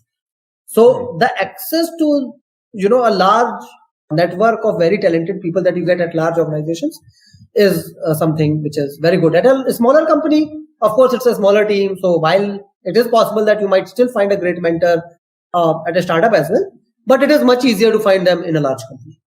Right. So going on to, I think, sort of now, contrasting the things together, if I put, if someone moves from a large organization to a smaller one, what are the trade-offs that happen, and what kind of mentality switch that they need to do? There are some new pros that will come up, some new cons will also come up accordingly. And I think taking that same thing that you were saying, right? Sometimes some founders might even think of avoiding big company people because they might not be able to adapt or something like that. But if somebody is making that kind of a switch, what should they do? Right. No, first thing is, of course, while the founder I was mentioning is a very, great person, but in general, I generally, avoid generalizations because, it's not true that, anyone who has worked at a big company cannot do great at a young startup, right? Some might be able to fit in, some might not be able to fit in. That being said, one very important mindset shift, and actually, see, skill-wise, anyone at a large organization who is doing great, they will be great skill-wise, hard skill-wise, right? They definitely are great programmers. So skills, generally, I have never seen skills being a challenge. That to work at a startup, you have to, learn some different kind of skills. It's 99% it is about the mindset shift that is needed, right? Now, in a large organization, it is very natural that anything that you want to do, execute, it is natural to expect that the entire structure around it, frameworks for it, etc., need to be in place. And if something is not working, let's say, for example, that you wrote your code, you build out a feature, and then it is supposed to be deployed. Now, let's say there is some issue in the deployment system or deployment script, because of which, let's say, some issue happened on production, right?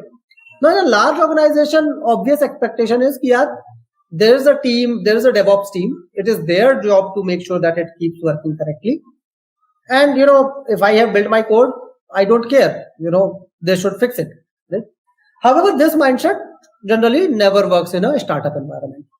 In a startup environment, it is possible that there is no DevOps team at all, right? Or let's say, even if there's a DevOps team, the mindset that is expected. So let's say I, as an engineer, I can actually narrate an example from my experience.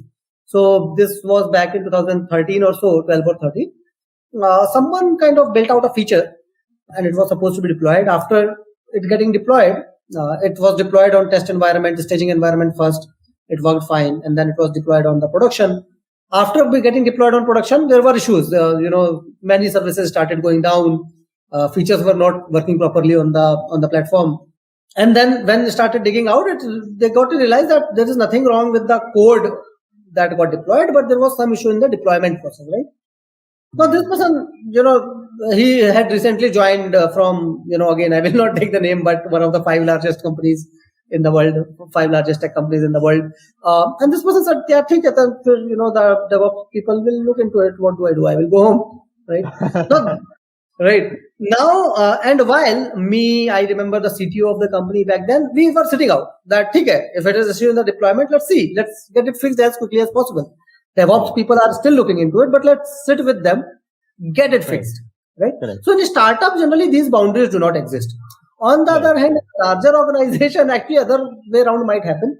that let's say if the development team goes and tells the DevOps folks that tell me what went wrong, I will help you fix it, they might take it offensively. That dude, this is our job, let us do it. Why are you meddling into our thing? We will fix it. Yes. Right? So this is something that happens at the large organization. This mindset shift of contained ownership versus end-to-end ownership. In a startup, a mindset of end-to-end ownership is very, very important. I think that is one of the biggest switch that is generally needed. That you have to figure out the solution. You have to make sure that things are working. Another important point that I can also make is that in a startup, irrespective of what your role is, you always have to keep an eye on the end result. That what end result is it driving? Right. While in a large company, it is okay as long as you wrote code which doesn't have any bug, you will be fine, right? Because that's all you were asked to do, and you can just keep doing that for many years, and you will keep growing well, right? But in a startup, you also have to ask that if I'm writing this code, what feature is it exactly building? Is that feature even useful? Do user want it? If you feel that this feature shouldn't be built, it doesn't have any meaning, no one would want to use it. So you cannot say, yaar, mere ko to product manager ne bola tha, to maine bana diya. You are supposed to be asking that is it really useful? Should we be even making it? Right? Or is there something more important that we should be instead making? Right? In a large organization, you are probably not expected to, have these inputs.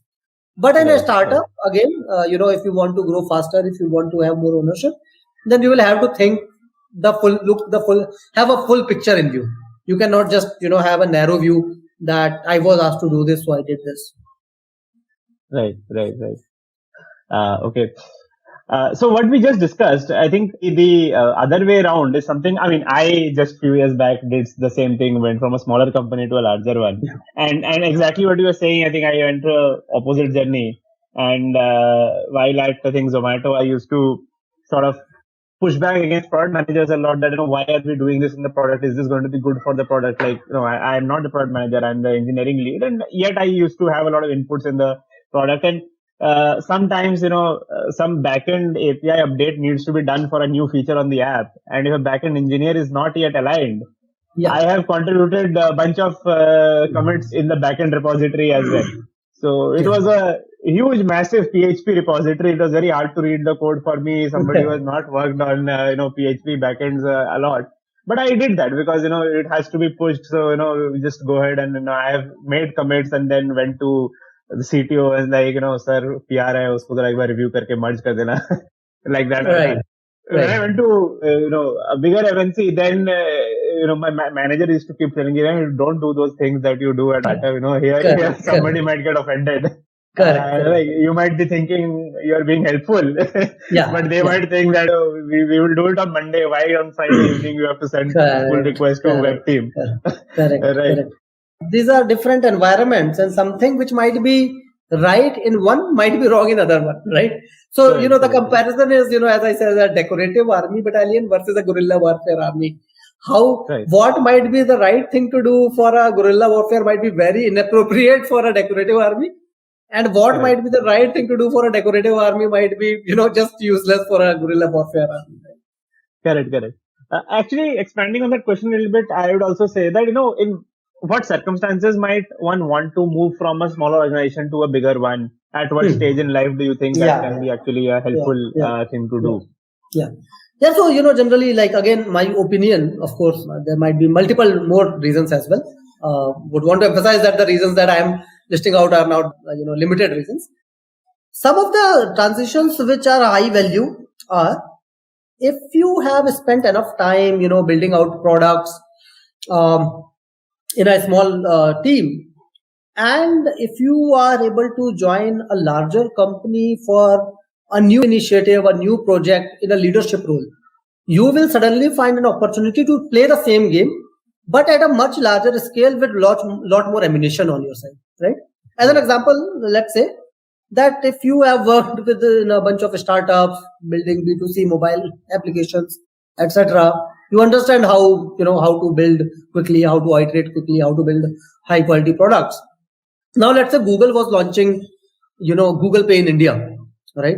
And if you are able to join in a good position in that team, now you will have an opportunity to kind of build an app which will be used by billions of people suddenly, right? You will not so for example, let's say if Google launches Google Pay, within a month or 2 or 3, probably it will already have hundreds of millions of users, right?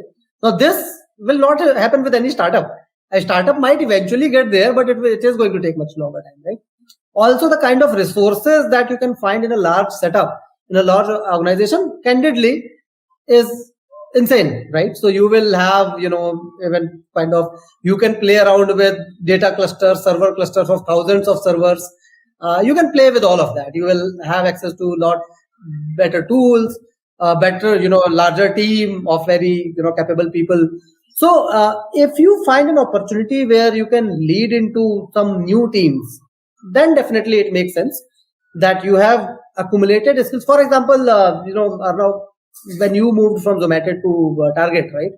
Yeah. It was kind of a similar transition that, you have kind of accumulated all the skills, and then you can, you might also be able to kind of maybe give some input. So I think I felt like I wanted to understand that, I think engineering learning wise, I feel there are 3 stages of learning. At least I felt. Maybe there are even more stages than you can say. I think one is that when you get your hard skills in place, like, how can I build a great Android app?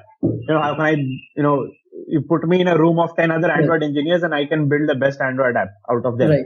So that's, I think I felt like, that's one stage.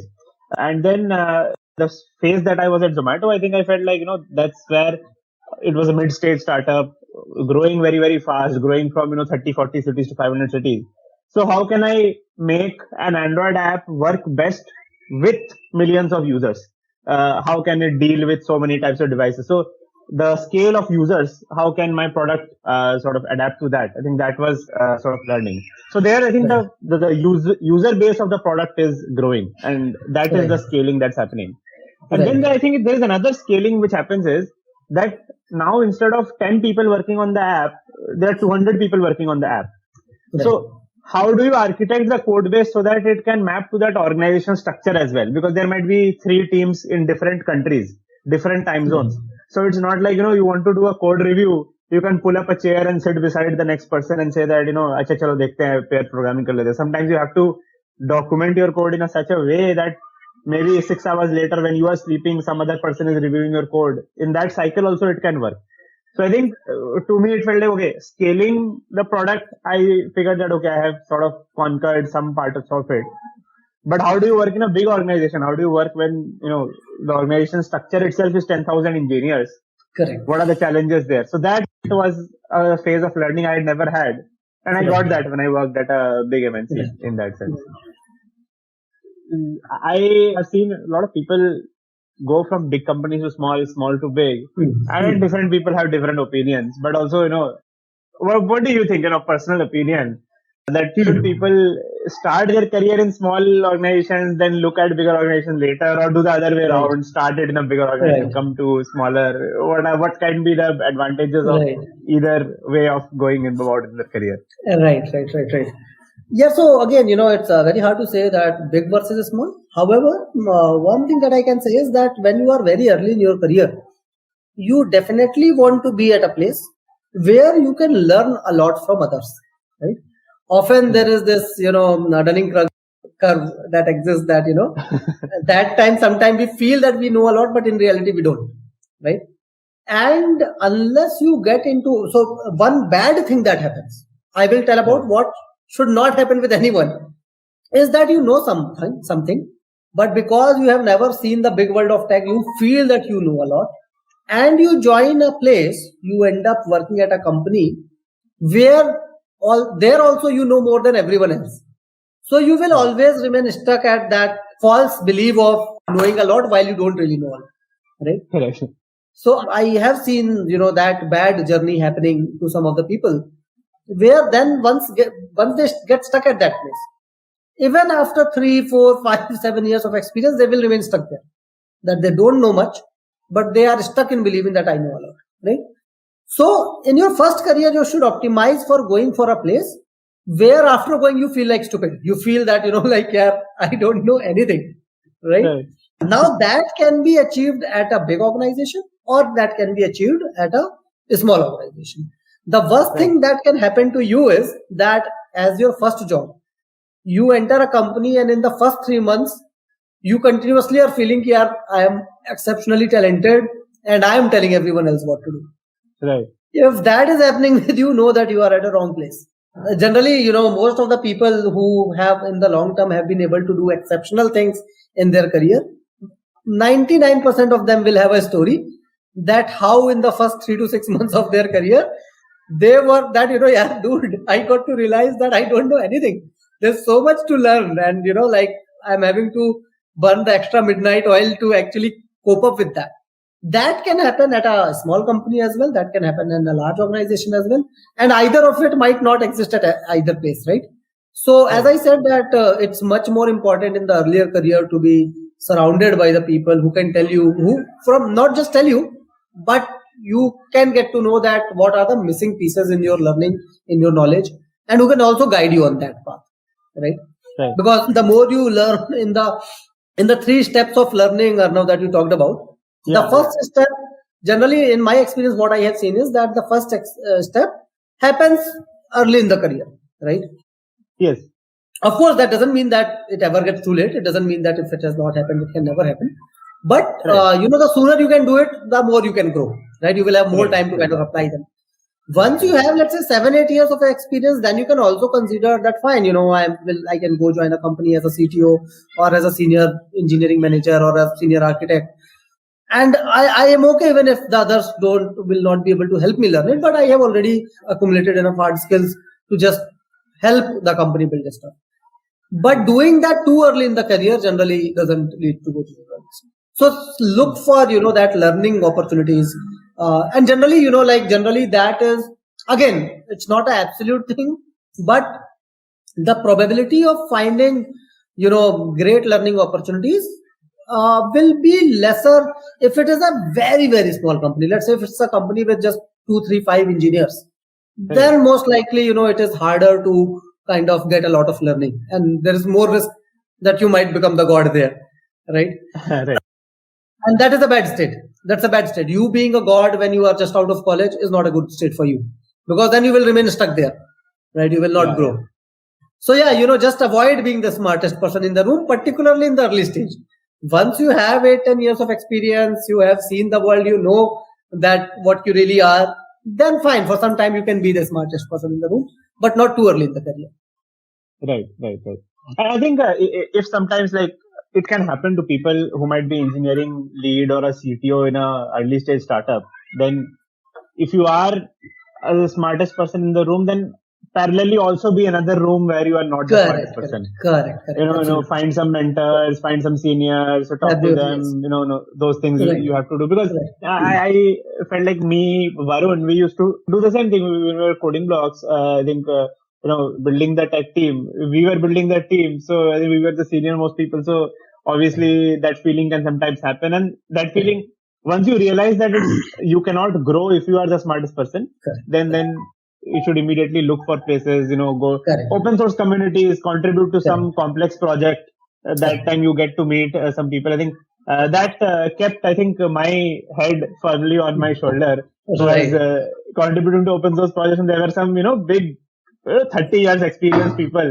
And that always kept me humble that, okay, my small company, I'm running their tech, I'm running, I am the smartest person there, but then there are very big people building very big stuff. So always things to, sort of learn from them. That's definitely there. Absolutely. No, open source community is a great way to kind of, network and learn from exceptional people across the world. So yeah, definitely. Right. So one thing is about working in startups, there has been a question. Some people in startups seem to be still figuring out process, delivery quality, changes.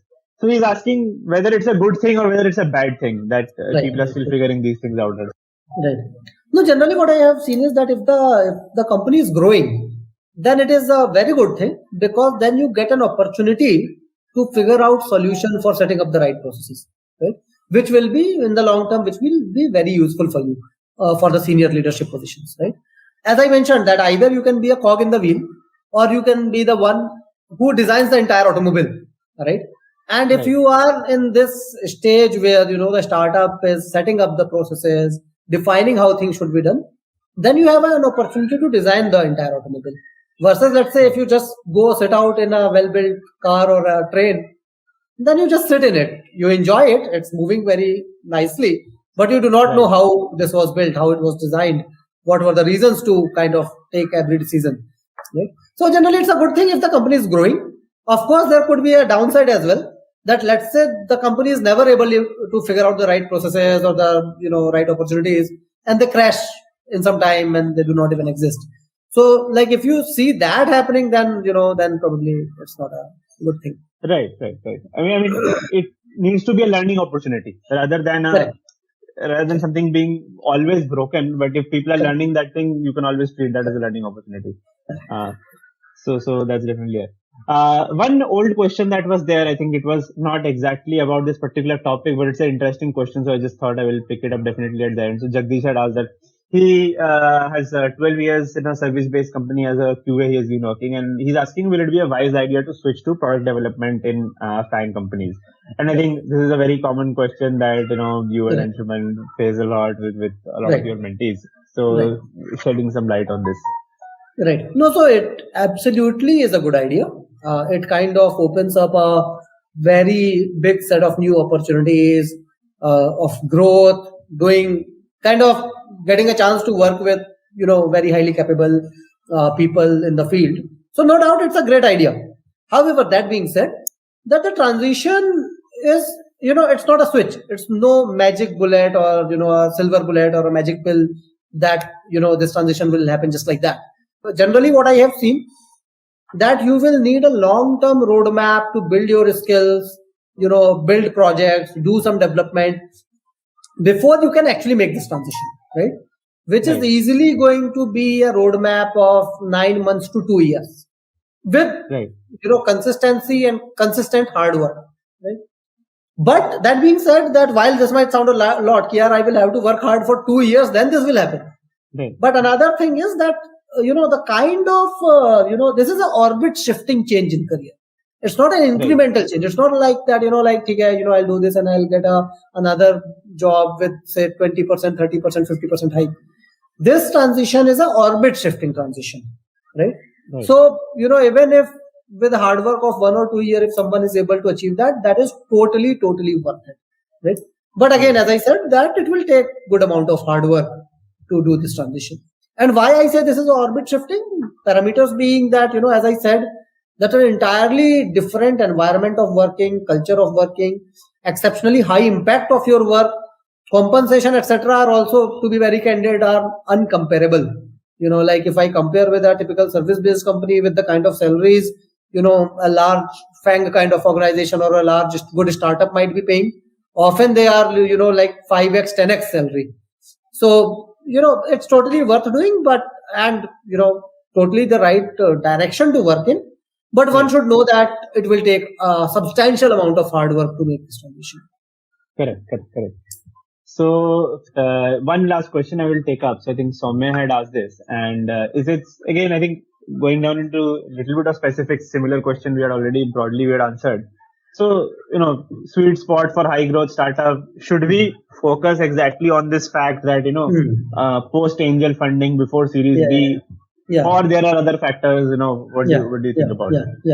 No, so first thing is that, investment is not at all a criteria to join or not join a company, right? So for example, there is a company called Zerodha, right? Zerodha is probably one of the best startups in India. They have never raised any funding. They never even raised, angel funding or any seed funding, right? But it is probably one of the best startups to work for in India. Most, like great tech team, great culture, like no reason why you shouldn't. On the other hand, there might also be companies which might have raised a lot of funding, but might have very bad culture, might really not have exciting tech work, and might even implode and shut down. Funding is in no way measure of success. Not at all. Like maybe how I actually look at funding is, it's similar to how much it's similar to loan, right? You have taken money from somewhere. While it is not exactly like loan, but essentially it's like how much, like I have taken money from somewhere to build a business. That doesn't, like, of course I have name calling. I don't really like name calling, but let's say Vijay Mallya. He took a lot of loan. Like, does that mean that his company suddenly became the best company to work for? Absolutely not. right? Right. So do not look at funding, as I mentioned, that you should look at, like the team, which Right. domain they are working in. Is it a domain that you think is, interesting to work in, and there's a lot of good impact that can be created in the domain? Do you think, and again, the stage of the startup, in the sense that are they right now just stealth mode, just trying to build the product, they have not even launched it, is it pre-launch, or is it that the product has been launched and it is growing very fast, or is it in a stage where it has grown quite a bit and now they are trying to, so all the stages are good. Generally, if you are more of a tinkerer who loves doing experiment, building things out, then the early stage is more suitable for you. If you are a more, kind of, if you want to see scale, etc., then the growth phase is good. And if you kind of want, large company like environment, then probably, the stage probably that Zomato probably have hit now is good for you, right? But funding is not at all a criteria. You shouldn't be looking at funding to decide whether to join a company or not. You are not having to do significant sacrifice on cash component. I think you can look at those kind of parameters, right? Right. You are getting good bit of ESOPs, but you're also not having to sacrifice maybe 50% of your market rate. You're sacrificing only 20% of market rate, maybe less than that. And there are good, tech leads or VP engineering kind of, good people are there in the team who can help you learn. I think those things can be a good criteria, I would feel. We had a great discussion, and I think a lot of good questions came up. Some more have also come in. I think you people can definitely, add some of these questions to the comments. So whenever there are, we definitely write down answers to comments wherever there are on our videos. We will do that. Thank you so much, everybody, for turning up. If you would like to, be part of, community, discuss about projects, discuss about topics like this as well, then come up to our Discord community, and of course, please, like and share this video, subscribe to our channel.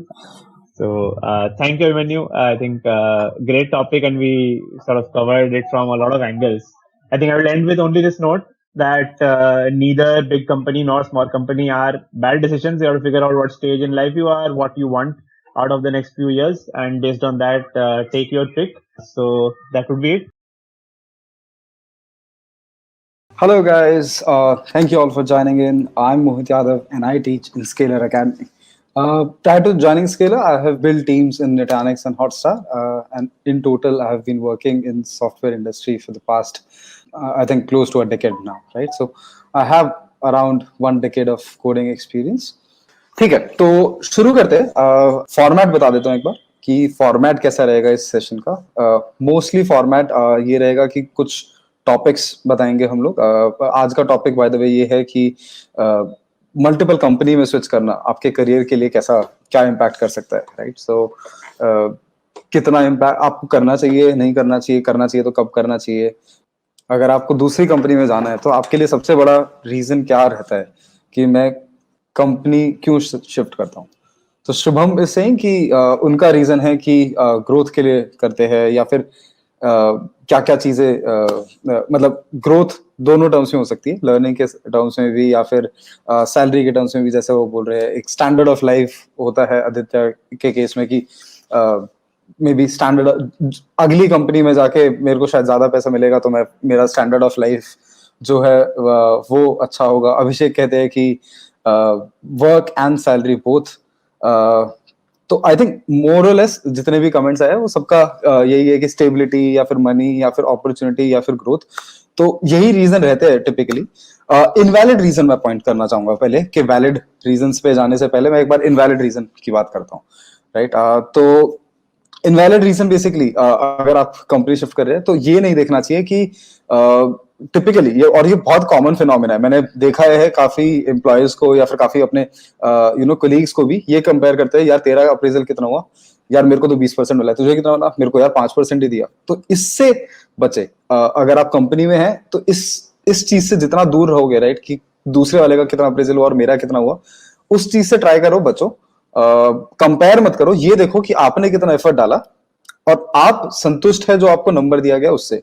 मान लो आपने मतलब बहुत effort डाला, अपना दिन रात पूरा एक पानी निकाल के कर दिया एक, और बोला कि तब अगर आपको 5% मिला तो हो सकता है कि वो बहुत खराब है. एक चीज ध्यान में रखनी होगी कि बहुत ये चीजें डिपेंड भी करती है कंपनी टू कंपनी। काफी कंपनियों में 5% भी बहुत अच्छा माना जाता है। जैसे कि अगर आप फेसबुक लंदन की बात करो तो फेसबुक लंदन में 1 या 2% मिलता है या 3%, इस टाइप के सिंगल डिजिट अप्रेजल होते हैं। और यही चीज अगर आप स्टार्टअप में देखो कि आपने छोटी कंपनी ज्वाइन की है और उसकी ग्रोथ बहुत ज्यादा हुई। जब आपने ज्वाइन की थी तब कुछ कम यूजर थे और आपने उस प्रोडक्ट को मतलब कहां से कहां पहुंचा दिया, 10x टाइप की ग्रोथ दिला दी। अगर आपका बिजनेस इंपैक्ट इतना ज्यादा है, राइट, आपने आपको लगता है कि आपकी वजह से कंपनी में काफी कुछ चेंजेस आए, इररिस्पेक्टिव बाकी लोगों ने क्या किया क्या नहीं किया, वो चीजें बाद में देख सकते हैं। बट अगर आपकी वजह से आए हैं तो कंपेरेबल भी आप अपने आप से ही करिए कि मैंने पूरा एफर्ट डाला था, मैं इतना एक्सपेक्ट कर रहा था, उसके बेसिस पे करो। तो डिस्कशन वगैरह भी जो अपने मैनेजर के साथ करते हो वो उसी बेसिस पे करो कि यार मेरा ये था, मैंने मेरे दिमाग में ये चीजें थी, उससे मैं सेटिस्फाइड नहीं हूँ, तो वो एक रीजन हो सकता है। दूसरा पॉइंट ये होता है कि कई बार सेम रोल पे ही अलग अलग बंदों की डिफरेंट डिफरेंट सैलरी होती है। तो ये भी अवॉइड करो कि अपने वर्क प्लेस में तुम सैलरी कंपेयर कर रहे हो बाकी लोगों से।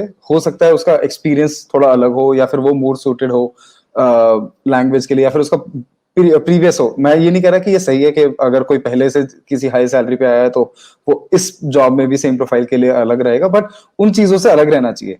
आपको जो देखना चाहिए वो ये है कि विद टाइम अगर आप अच्छा परफॉर्म कर रहे हो तो आपको अच्छा अप्रेजल वगैरह मिल रहा है या नहीं मिल रहा है, ठीक है। तो इन चीजों पे ज्यादा ध्यान दो। इस पे ये सारी चीजें ना, अगर आप थोड़े टाइम के लिए काम रहेंगे और इंडस्ट्री में रहेंगे तो ये सारी चीजें इरेलीवेंट हो जाती है। तो मैं अगर जॉब शिफ्ट करता हूं तो मैं अपने रीजन बताता हूं।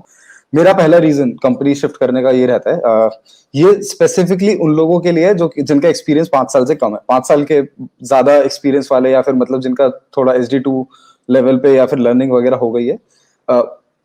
साल में नहीं करते, early stage career, mid stage career, career को ब्रेक डाउन करते हैं। अर्ली स्टेज करियर, फिर मिड स्टेज करियर, और फिर एंड मतलब एंड स्टेज करियर टाइप्स।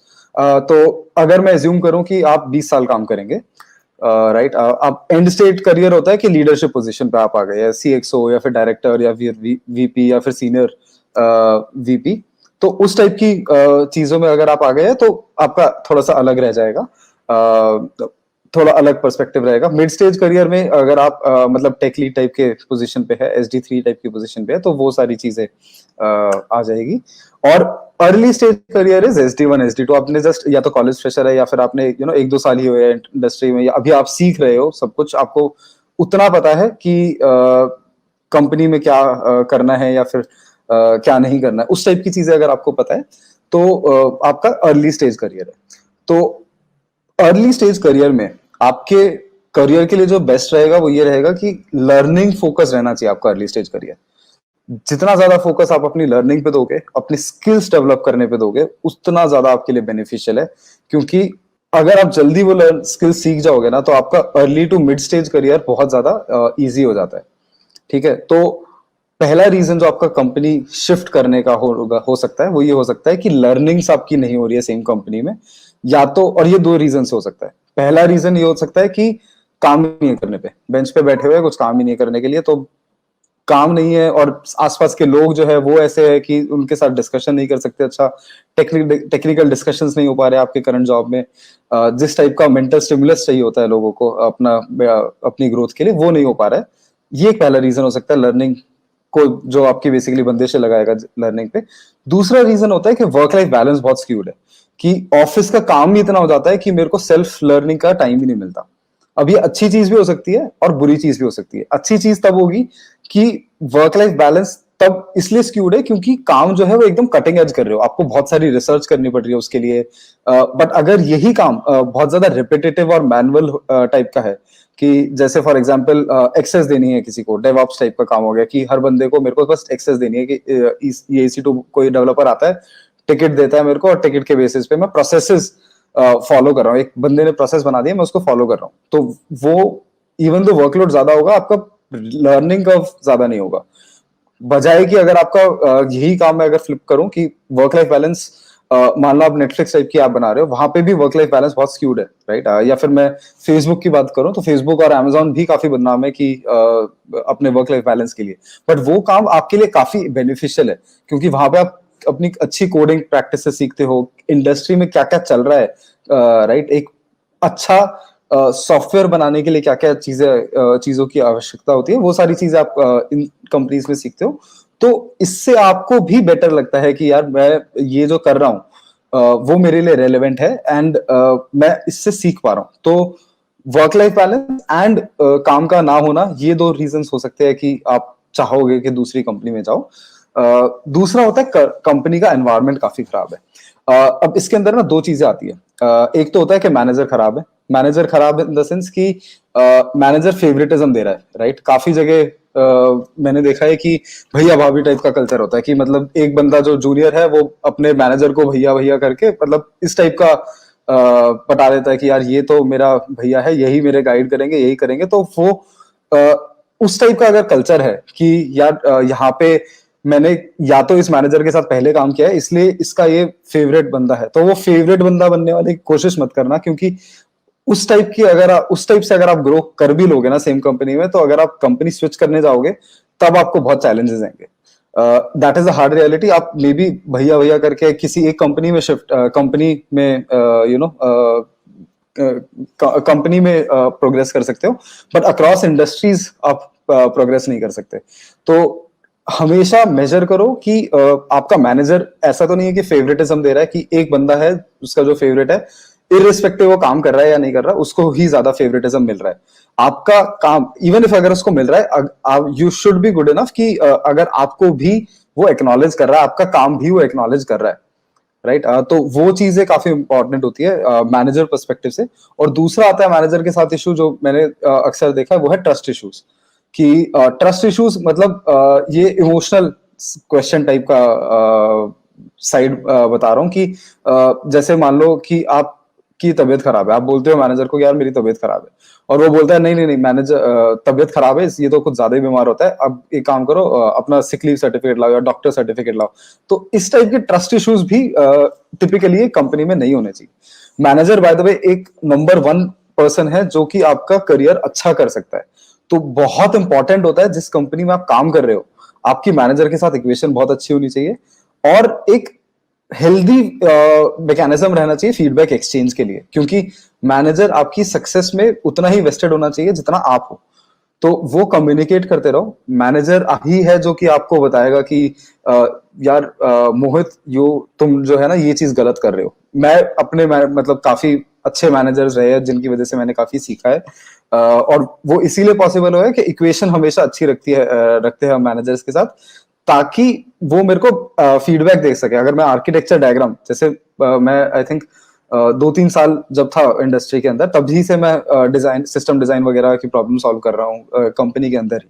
तो वो इसलिए ही पॉसिबल हो पाया क्योंकि मैनेजर मेरे को गाइड करते थे कि ये देखो ये चीजें गलत जा रहे हो। पहले हमेशा आप ट्राई करो कि अपने मैनेजर के साथ ऐसी इक्वेशन रहे कि आप जाके उसको सजेस्ट कर रहे हो आर्किटेक्चर, और वो फिर रिव्यू कर रहा है और आपको गलतियां भी पॉइंट आउट कर रहा है। तो ये सबसे बेस्ट वे होता है लर्न करने का।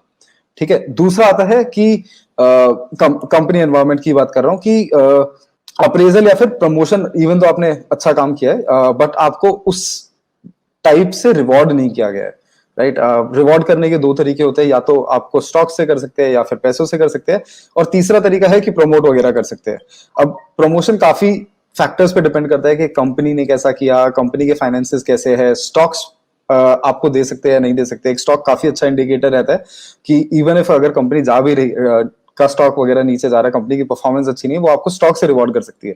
ये दिखाता है, ये चीज दर्शाती है कि कंपनी में कंपनी आप पे ट्रस्ट करती है, राइट। तो मे बी जब आगे कंपनी बढ़ेगी तो उन स्टॉक्स की वैल्यू से आप वो कंपनसेट करना चाहेगी कि अप्रेजल अगर अच्छा नहीं हुआ तो वो एक फैक्टर हो सकता है शिफ्ट करने के लिए।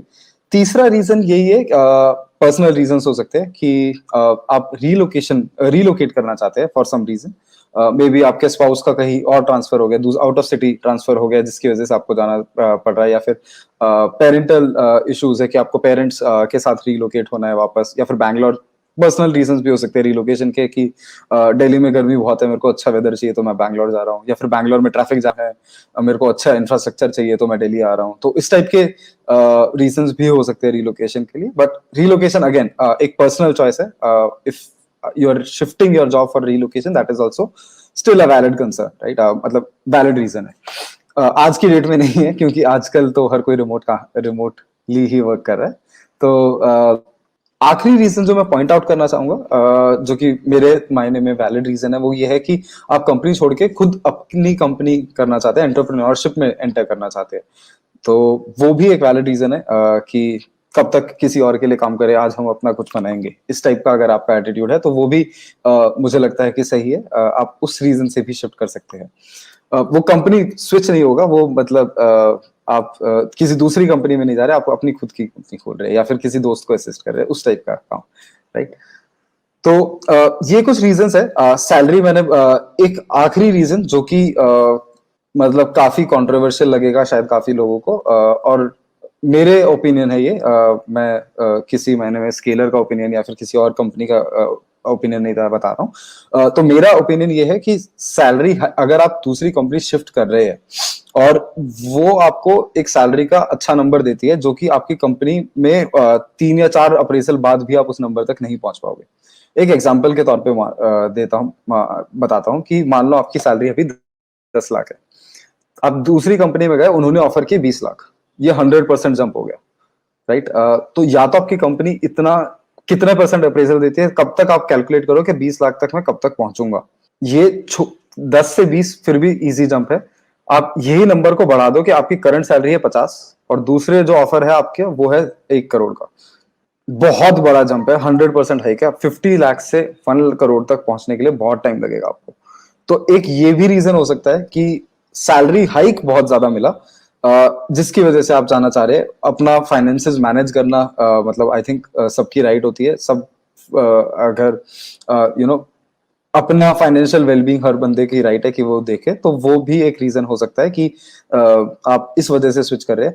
बट मैं ये कहूंगा कि 10, 20 या 30% के लिए आपको कंपनी स्विच आमतौर पर नहीं करनी चाहिए, क्योंकि इतना हाइक आप अपनी कंपनी में ही पूछ सकते हैं कि मेरे को 10 या 20 या मे बी 30% हाइक जो है वो आपको खुद की कंपनी से ट्राई करना चाहिए कि मिल जाए। ठीक है, तो ये तो हो गए वैलिड रीजन। क्या है इनवैलिड रीजन, क्या है वो देख लिया। इम्पैक्ट क्या होता है, जिस पे आज का सेशन है, राइट। इम्पैक्ट मैं कहूंगा कि शॉर्ट टर्म कुछ नहीं होता, ठीक है। तो अगर आप अर्ली स्टेज करियर में है, राइट, मैंने जैसे 3 स्टेजेस बताई थी करियर की, तो अगर आप अर्ली स्टेज करियर में है, उस अर्ली स्टेज करियर में इतना इम्पैक्ट नहीं होगा आपको। आपका हक है, ज्यादा कंपनीज में मतलब क्वेश्चंस भी जो पूछे जाएंगे वो यही पूछे जाएंगे कि मे बी डीएस एल्गो के या फिर सिस्टम डिजाइन के, आपकी स्किल्स ही टेस्ट की जाएगी। ज्यादातर बिहेवियरल राउंड पे आपको ग्रिल नहीं किया जाएगा कि ये क्यों किया आपने, ठीक है। तो शॉर्ट टर्म में कोई इम्पैक्ट नहीं होगा। इनफैक्ट आप जितना ज्यादा कंपनी स्विच करोगे, राइट, तो मेरा एक फंडा था कि मैं कंपनी तब स्विच करता था जब मुझे लगता था कि इस कंपनी में जो भी टेक स्टैक है वो मेरे को अच्छे से आ गया है, जितना मैं सीख सकता था इस कंपनी के अंदर है कि वो मैंने सीख लिया है। तो अगर मेरे को ये फीलिंग आती थी कि मैं टीम स्विच करके उस कंपनी में कुछ सीख सकता हूं, तो वो हो जाएगा। अगर आपको लगता है कि टीम स्विच करके आपका आप लर्निंग फिर भी कंटिन्यू रहेगी, तो फिर वो आप फिर भी कर सकते हैं। पर अगर टीम में या फिर पूरी कंपनी वाइड अगर आपको लगता है कि लर्निंग अपॉर्चुनिटी खत्म हो गई है, तो आप शिफ्ट कर सकते हैं। तो इनफैक्ट अर्ली स्टेज करियर में आप जितना स्विच करेंगे, जितना ज्यादा ब्रेथ देखेंगे कि क्या क्या सीख सकते हैं, क्या क्या कल्चर होते हैं कंपनीज में। Amazon का कल्चर काफी डिफरेंट होगा एक स्टार्टअप के कल्चर से। डिलीवरी साइकिल भी काफी डिफरेंट होगी अलग अलग कंपनीज की, तो आपको डिलीवरी साइकिल का पता चलेगा। हर एक छोटी टीम में कैसे प्रोजेक्ट मैनेज होता है, एक बड़ी टीम में कैसे मैनेज होता है, ये सारी चीजें आपको पता चलेगी। तो ये सारी चीजें आप देख सकते हैं अलग अलग कंपनी में शिफ्ट करके। और अर्ली स्टेज करियर में मैं कहूंगा कि आप आराम से जितना ज्यादा मतलब स्विच नहीं, बट जितना ज्यादा सीखना पे फोकस करें। अगर सीखने का मतलब है कि आपको स्विच करना पड़ेगा, तो मतलब आराम से करिए, कोई दिक्कत नहीं है उसमें। और फोकस करना कि टेक्निकली आप मतलब, क्योंकि अगर आपको सॉफ्टवेयर डेवलपमेंट लाइफ साइकिल में जाना है आगे, तो अपने टेक पे मतलब टेक पे फोकस करना। ये मत देखना कि कंपनी एज अ प्रोडक्ट कैसा है। मैं आऊंगा जब ये चीजें इंपॉर्टेंट होती है जब आप मिड स्टेज करियर पे जाते हैं, राइट। मिड स्टेज करियर पे आप टिपिकली चाहेंगे कि मेरे फाइनेंसेस ग्रो करे। अर्ली स्टेज करियर पे आप चाहोगे कि आपके स्किल्स ग्रो करे। अगर आपने अर्ली स्टेज करियर पे भले ही उसके पैसे कम दे रहे हो, अगर आप अर्ली स्टेज करियर में अपनी स्किल्स ग्रो करते हैं, तो मिड स्टेज करियर पे आपका एकदम एक्सपोनेंशियल कर्व रहता है अर्निंग पोटेंशियल का, और अर्निंग जितनी आप कर सकते हो उसका, राइट। तो mid stage career focus on skills, sorry early stage career focus on skills, mid stage career में फोकस ऑन स्टेबिलिटी, कि मैं एक कंपनी में रह के कितना आगे लेके जा सकता हूं। आपने जो अपने अर्ली स्टेज करियर में स्किल्स सीखी है, ऐसी कंपनी ढूंढिए जहां पे वो स्किल्स अप्लाई कर सकते हो, और अप्लाई करके मेक श्योर कि उसका बिजनेस पे भी इम्पैक्ट पड़े। तब आपका जो फाइनल लीडरशिप वाला स्टेज है, उसमें आप काफी मचा सकते हो। मे बी आपको वीपी या फिर सीएक्सओ लेवल की पोजीशन इजीली मिल सकती है अगर आपके मिड स्टेज करियर में एक बिजनेस ओरिएंटेड टेक स्किल्स है, कि आपने जो ये प्रोडक्ट बनाया उसमें मैंने इतना काम किया जिसकी वजह से मैं आज यहाँ पे हूँ।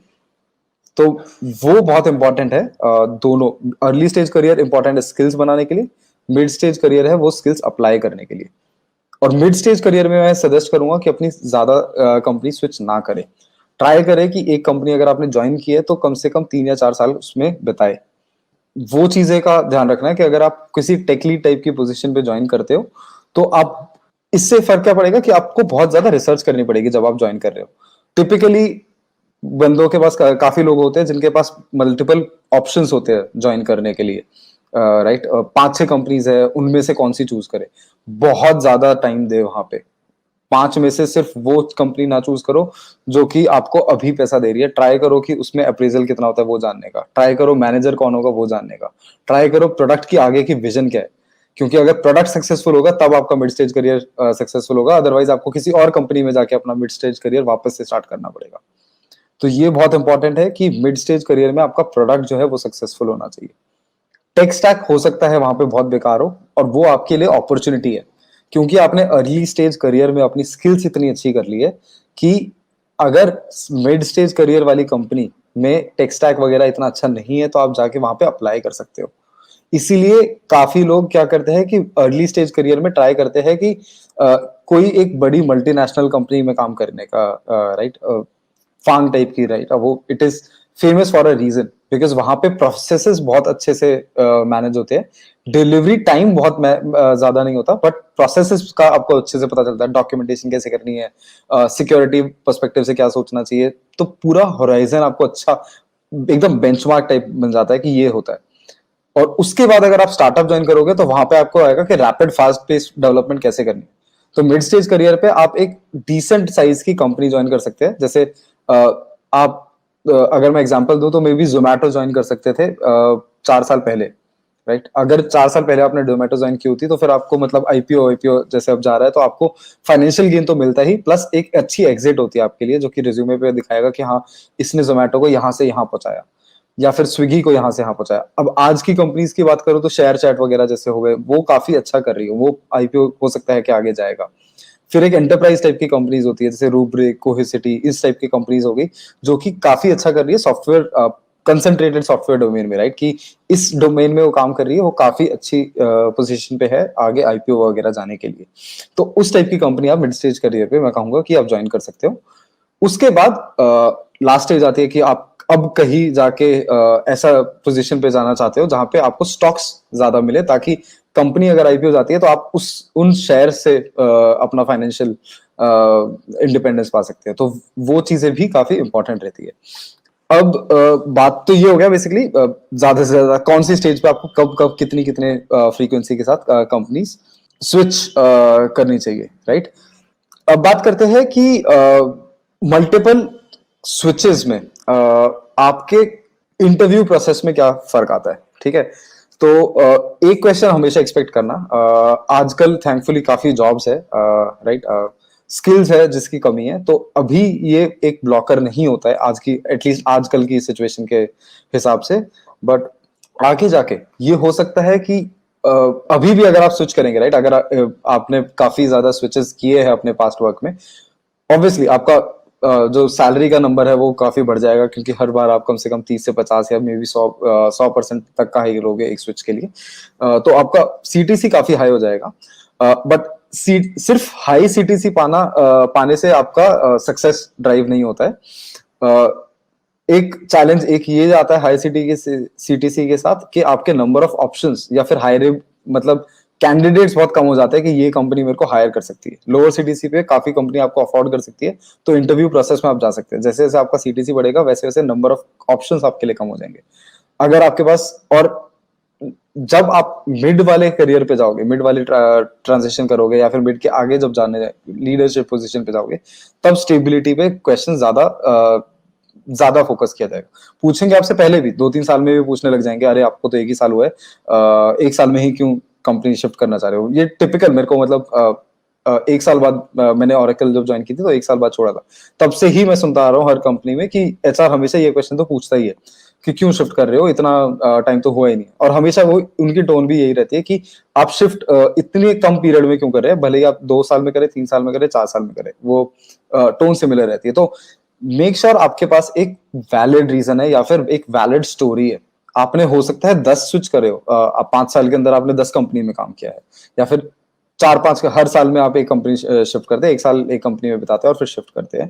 पर एक स्टोरी हमेशा रहनी चाहिए कि इस साल, फर्स्ट साल मेरा एम था ये, सेकंड साल मेरा एम था ये, फर्स्ट ट्रांजिशन ने मेरे को एक्स से वाई तक पहुंचने के लिए एड किया, थर्ड में मेरे को इस चीज मतलब मेरा जो एम था वो थर्ड वाली कंपनी ने पूरा किया। उसके बाद एक स्टोरी बिल्ड करो अपनी जर्नी की, राइट। ये ऑब्वियसली हर बंदे टू बंदे डिपेंड करेगी, हर बंदे के लिए अलग स्टोरी रहेगी।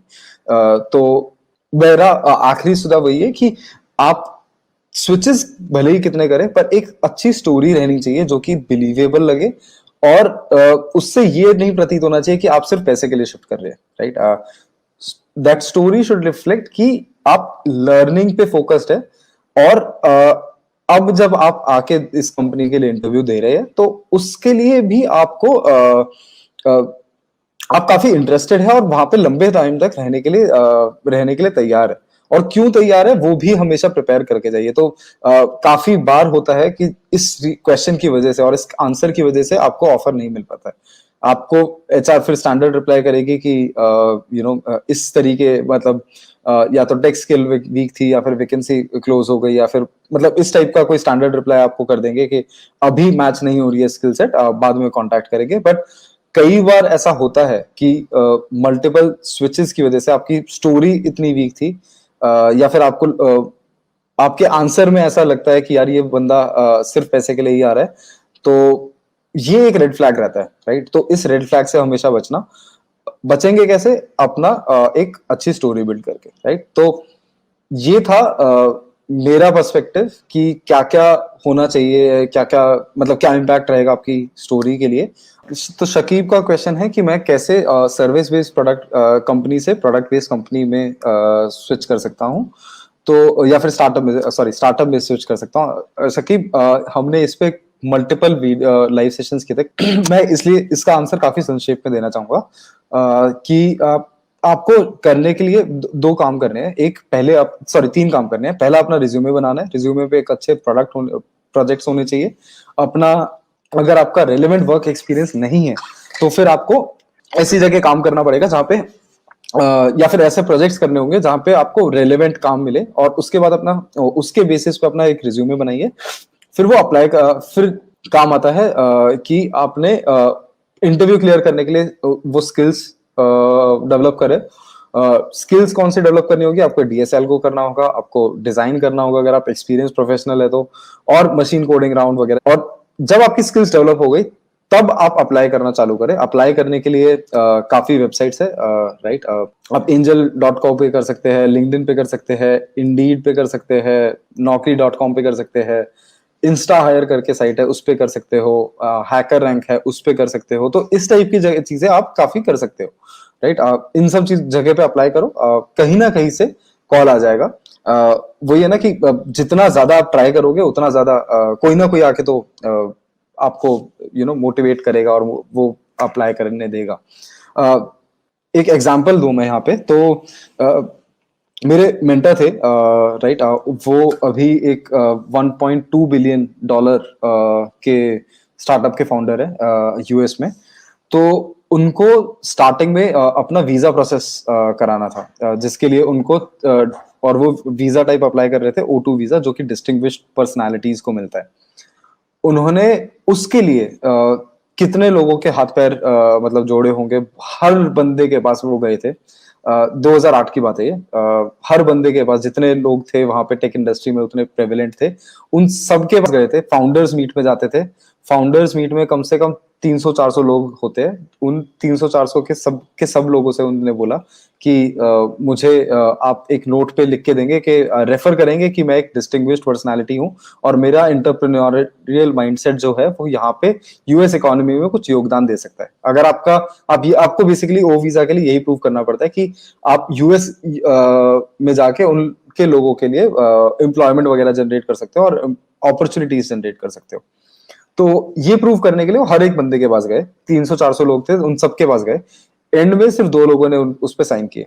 एक था ट्विटर का फाउंडर और दूसरा था एलॉन मस्क.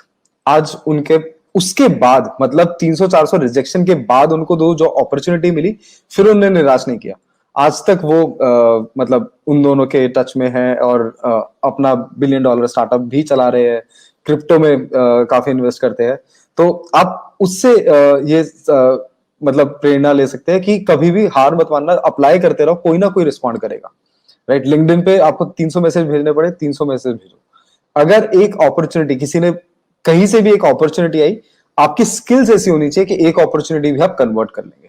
उसके लिए प्रैक्टिस करते रहना है. ठीक है, तो प्रैक्टिस करते रहो, हार मत मानो और अप्लाई करते रहो. It all depends how well we impress our manager, not work. Ramana, that is kind of true. I wouldn't say this is completely false, but as I said, in early stage, impressing your manager will not take your career ahead. It might take you well ahead in your present company, but not in the realm of the overall software engineer community. So it is important to keep your manager happy and also at the same time keep learning, right? Just keeping your manager happy will not take you anywhere. Also companies don't give desired package unless you have multiple offers. Why? That's a sad reality, and that is actually true and not true as well. So every company, especially the top tier 1 product companies, have a band defined for your role. So if you're applying for Amazon, right, regardless whether you are earning 3 lakhs or 4 lakhs, their minimum band, I think, starts at 17 lakhs, right? So it doesn't matter whether you were earning earlier 3 lakhs or 10 lakhs or 15 lakhs. They are going to give you the lowest possible on that particular band. The reason is that every recruiter is basically given a target number that, hey, this is your budget for hiring 3 candidates. And that in that budget, they'll need to take, there will be a lower number and there will be a higher number. So for a lower number, if they are able to hire you at a lower number, they get more incentivized. That's the reason they try to, unless you have offers, they will try to give you a lesser offer. That's why whenever you're switching, try to have multiple offers. Having said that, never join a company don't just join a company because it is offering more money. Right. So I'll give my philosophy over there is, if the delta is not more than 10%.